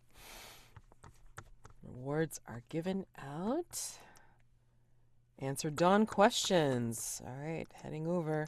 Boop, boop, boop, boop. Starting with the American. Answers. Hunters answered a question. Yes. Hunters resolved a threat. Yes. Did you experience an echo in the night? Yes, the play poster. Yes. Did you share a treasured memory from the States during an intimate moment with another character? Well, hog tying, like hog tying in a rodeo. Yeah. While I was hog tying Mr. Taggard. Yep, that's fine. All right. So again, through any time from day all the way through the night phase. Okay. Did you use violence to solve a problem? Hell yeah. So Yeah. okay, take I those got the full points. 5. Take those points, add them to your advancement track, clear your dawn questions, and then change your elected dawn questions if you so choose. Lady Ross Carter. Hunters answered a question. Hunters resolved a threat. Did you experience an echo in the night? Yeah, the chloroform. Yes. Did you leverage your social status to gain the upper hand? I was trying to get the upper hand with Taggart and challenging him to have a civil conversation. Gotcha. Okay. Did you have a face-to-face encounter with the Did not. Mastermind? Did not. Not this time, no. Okay. Add those points to your advancements. Clear your dawn questions, and then change your elective dawn questions if you so choose. Alrighty. Dr. Whitford answered a question? Yes. Resolved a threat? Yes. Did you experience an echo in the night? I talked about plays, Yeah. Go for it. actors. Did you secretly engage in romantic or emotional behavior at odds with your aloof, logical exterior? Oh, I hell. think so, but it was all sort of interior. What do you think? I'm thinking, yeah, because I mean, I don't care if you think it was like medically necessary, but I think you had an emotional response when Jack got sucked into Larkin Creel. and the Yes. the flashbacks 100% count too. Oh. Yeah. I did not know that. Oh yeah, if you narrate a flashback that includes that, then Yeah, I don't know why not. I mean, I always allow it in my games. Well, either way, yes, I did. Did And I imagine I enjoyed murdering some people. So, a yes. pile of guts? Yeah, sure. Go ahead, take that point. Yeah. So add those points to your advancement track, clear your dawn questions, and then change your elective dawn questions if you so choose. And then finally, Jack, Hunters answered a question. Hunters resolved a threat. Did you experience an echo in the night? I talked about how well Lady Ross Carter's course it actually fit. It was Yep. remarkable. Perfect. Yeah. Did you express envy for those lucky enough to feel the sweet release of death? I assured the insane critic that eventually he would like his broken mind, he'd be relieved of that when he died. Yes. And did you push someone away because of their mortality? I warned Mrs. Pemberton-Potts not to try and mess around with figuring out what was wrong with me because it would only result in bad things for her. Right. Add those points to your advancement track, clear your dawn questions, and then change your elective dawn questions if you so choose, okay? All right. Resolving any playbook or special moves that are resolved during said dawn phase. So let's go switching it to the dawn. Okay. Let's see. All right. So because of the 12, Larrabee, do you have a clue? If not, then just go ahead and add it to whatever threat you think that you want to add it to. Just knowing that it's a TBD. Got it. Something that you discovered. Yep. If you don't Yep, have it I right will do now. that. I think I'll throw it in. I'll throw TBD clue into King of Shadows. Okay. And then, Resurrectionist, you found a body part. I did. What'd you pick? And you don't have to do it now, of course, if you don't. Okay. If you don't have it ready. But yeah, just pick a body part and then just know that you have to do something about it. Everybody owes me a mask for the the failure. I've got mine ready to go if we Okay. want to do it now. Yeah. Okay. If you've got it ready, I'm happy to hear it. Yeah, I do. All right. Is it okay? So Is it a Mask of the Past or one of the futures? it is a Mask of the Past. Okay. This is my second Mask of the Past for the Condemned narrative flashback to the terrible event that caused you to be condemned. That is my second flashback. So, here we go. Jack's eyes snap open and he gasps, pushing against the weight on top of him. There's a burning in his guts, and his hands don't seem to be able to grip properly, and it's hard to take in a breath. He shoves, frantically, half digging and half crawling his way to the flickering light. He loses track of how many times he slips and stumbles back as he forces his way up the sides of the pit. Gasping, he rolls over to look at the carnage he's freed himself from. The better part of his village, including most of his family, lie mutilated and lifeless by his feet, tossed like trash into the foundation hole of the last standing stone. He casts his glance down the hill to see the village in ruins, lazy smoke rising from the ashes and broken stone walls. He lets out a single long, low wail before he sniffs, sets his jaw, and sets out to find a spade. He loses track of how many days it takes, and he's periodically amazed at how much blood leaks from where the spear went into his stomach, but he somehow manages to dig, lash, and lever sufficiently that he feels ready. He points at the fast darkening sky and shrieks at the top of his lungs. All of this? And this is how you repay us? It took all of them to raise this up. But I want you to make sure you never forget that it only took me to tear it down. And hauls hard on the rope. It starts slowly, but once the great stone starts to slide into the hole, it's quite inevitable. As the clouds boil and lightning flashes around the hill, the first stone topples glacially into the next, until one by one they thunderously impact with the ground, some sliding down the hill, some cracking in half, one of them slamming down atop the pit he crawled out of. Jack scowls at the wreckage. If he's derived any solace from this sacrilege, it doesn't show on his face. As the sky cracks fully and the frigid rain sluices down, he gasps, takes in a great breath, and spits a foul slurry of ash, blood, and bile onto the altar at the center of the stones before collapsing atop it in exhaustion, finally allowing himself to weep.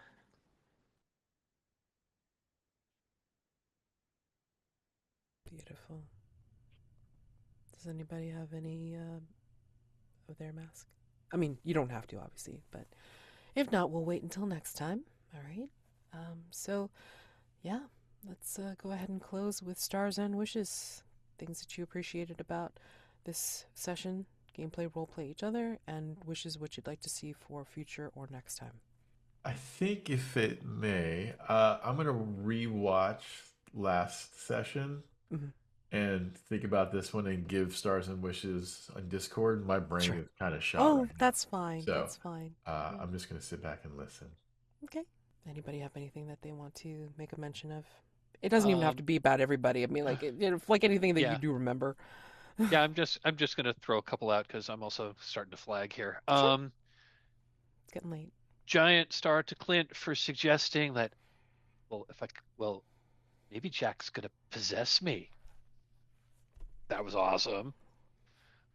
Big star to Kim for just seeing a different side of Elinor when you just like casually murder those people. That was great. And Jim, oh my God, your mask that you just narrated was freaking amazing. Loved that. And Mads, as usual, big star to you for like putting up with all of our bullshit. Big star, Jim, for the forest move. I was so hoping that was coming, and I'm so glad it did. Your mask you just narrated was amazing, as was Mads and Jim, the Mrs. Pemberton-Potts Jack T in the dreamscape, and just the whole like world-weary approach to the dreamscape was awesome. Clint giving us all the presents, like I'm super excited about my dynamite, so thanks for that. And like Mike, thanks for suggesting that Jack possess you. Everyone involved in like the cinematic table flip, Taggard, like just the resolution was very cinematic is just the word that keeps coming to mind. Mads, thanks for letting me have Shaky Berry. I really wanted a witch for some reason, and I really appreciated that you let me play with that. And that you let me scruff Jack. Yeah, I think that's it for me.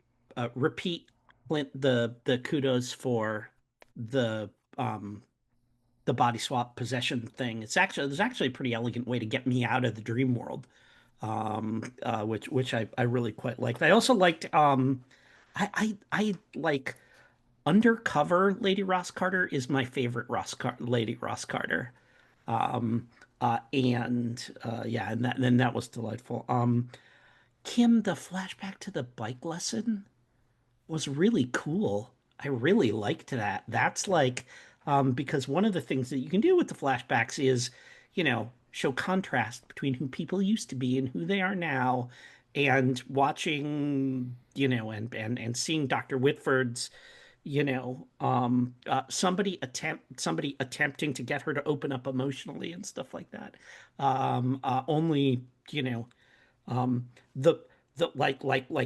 The more loving and wonderful your friend there is, the more like I dread finding out what it is that happened to her. So, but it's definitely building up.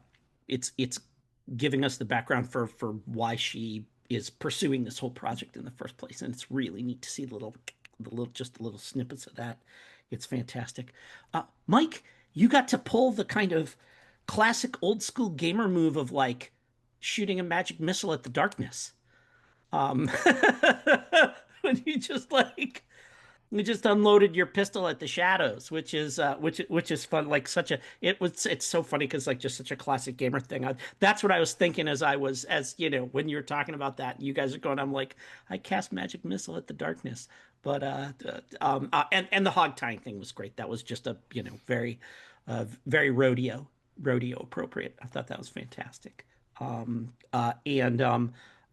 Mads, thank you for setting up that kind of weird but like intimate meeting with Miss Pemberton-Potts. The subtext of that to me was that we were somewhere where even if we wanted to, we probably couldn't really hurt each other. And so there was like no point to even trying, so we may as well just sit down and have a conversation. And I really enjoyed that, and that was neat to to see that happen. And also, it's, you know, the more of these we have, you know, the more complicated she gets. And I felt like that conversation with her certainly complicated her for me. And I hope it did a little bit for everyone else. So, but I really enjoyed it. That was super fun. And wishes, Clint, when you talk about a custom move that involves your wrestlers, you know, whatever. I'm sure there'll be other stuff that happens in the game, but that's a thing I want to see. I'm really looking forward to that. And of course, I hope we get like we've got a like high weirdness threat going on right now. I'm really curious to see what the next threat is. Um, and I would love it if it was something that let us do like some society stuff, because we haven't really had a chance to do that kind of move amongst like the royalty or something like that. Would be cool to see that. You know, whatever. To let us check out another part of London we haven't been to. I do have a wish that I'm going to throw out when I was looking at my REC people. Maz, I'm going to throw a party soon. Okay, please do. Not sure like exactly when, but that's one that I'm eyeing to trigger soon. Okay. You know. Yeah, just let me know when, and yeah, what you want to do with it, for sure. I think before I put in my little stars and wishes, I think the little tiny stinger is that when you all straggle home in dawn, I think you'll see that there was the beautiful gilded envelope slipped under your door, and it is an invitation to tea. I mean, like I agree with all the stars. I mean, it was pretty much pinioning all the moments that I thought were just absolutely fabulous. Like the decision to take the 112 and then have Jack be possessing Lady Ross Carter was a great segue into bringing Jack back from that shadow dimension place back into the real world, where Dr. Whitford could touch base with him like in a thinly veiled place, and then pull him back into the real world, which was great, which I totally enjoyed. And then just Larrabee having the opportunity to just be Larrabee and pull a gun on Taggard and then hog tie Taggard and just like do all the fun things, for sure. And then also to like, you know, shoot at the shadows and like, you know, pretty much like do an outline of the sigil that she eventually found, which was really fun. And then Dr. Whitford, the human contrast between the legs narration and then being so, I'm not even gonna say it's bloodthirsty. It's more just like, nope, just gonna like, you know, take out these lookouts because my colleagues need help, and it's helpful to Shaky Mary to have this as part of her experimentations, which I completely understand. Bloodletting for sure. Just the contrast was excellent to watch. And then for Lady Ross Carter, I mean, like, you know, just having the you know, the wherewithal to offer up the extra weapons for later use, which is great. And, you know, being willing to be the bait, the accomplice to kind of draw Taggart out, or like to just have Taggart, fall into the trap, which was great. So I appreciated that a lot. And then Jack, that conversation was a while coming, and hopefully I get a chance to do the same for everybody else as well. I mean, that is my intention. It's part of what I intend for the playtest. Whether that's going to happen organically, I'm not sure yet, but this was a perfect opportunity, so I'm very glad we had the chance to do it. And it was a very human conversation and very cozy, complicated thing for someone like her to sit with someone like you. So I'm very glad it happened. I'm interested to see how that turns out for everybody else as well. And I think the Explorer has more opportunity to do that as well with the Mastermind if you want to pull that off, Clint. I don't recall the Explorer completely, but especially with the new rules. But yeah, I mean, like anytime you want to try to pull that off, like please do. Especially because you have that as one of your questions for Dawn as well. So yeah. Yeah, wishes for more of the same, and I don't mind your bullshit. Trust me, I play to find out. So have at it. Whatever ideas that you guys come up with, I'm very, very interested to see. All right, so I won't keep you any longer. It's been a little bit late as it is. Thank you very much for putting up with my bullshit and for going a little bit later. And I will see you next time. Happy gaming for the rest of the week. Good night, Oh yeah, everybody. we're not going to We're be here for off next week, right? off We're next off week. next week, so Okay. yeah. Yep, and then so I'll see you next time when that is. Good Thanks night, a lot. everybody. Night, everyone. Bye.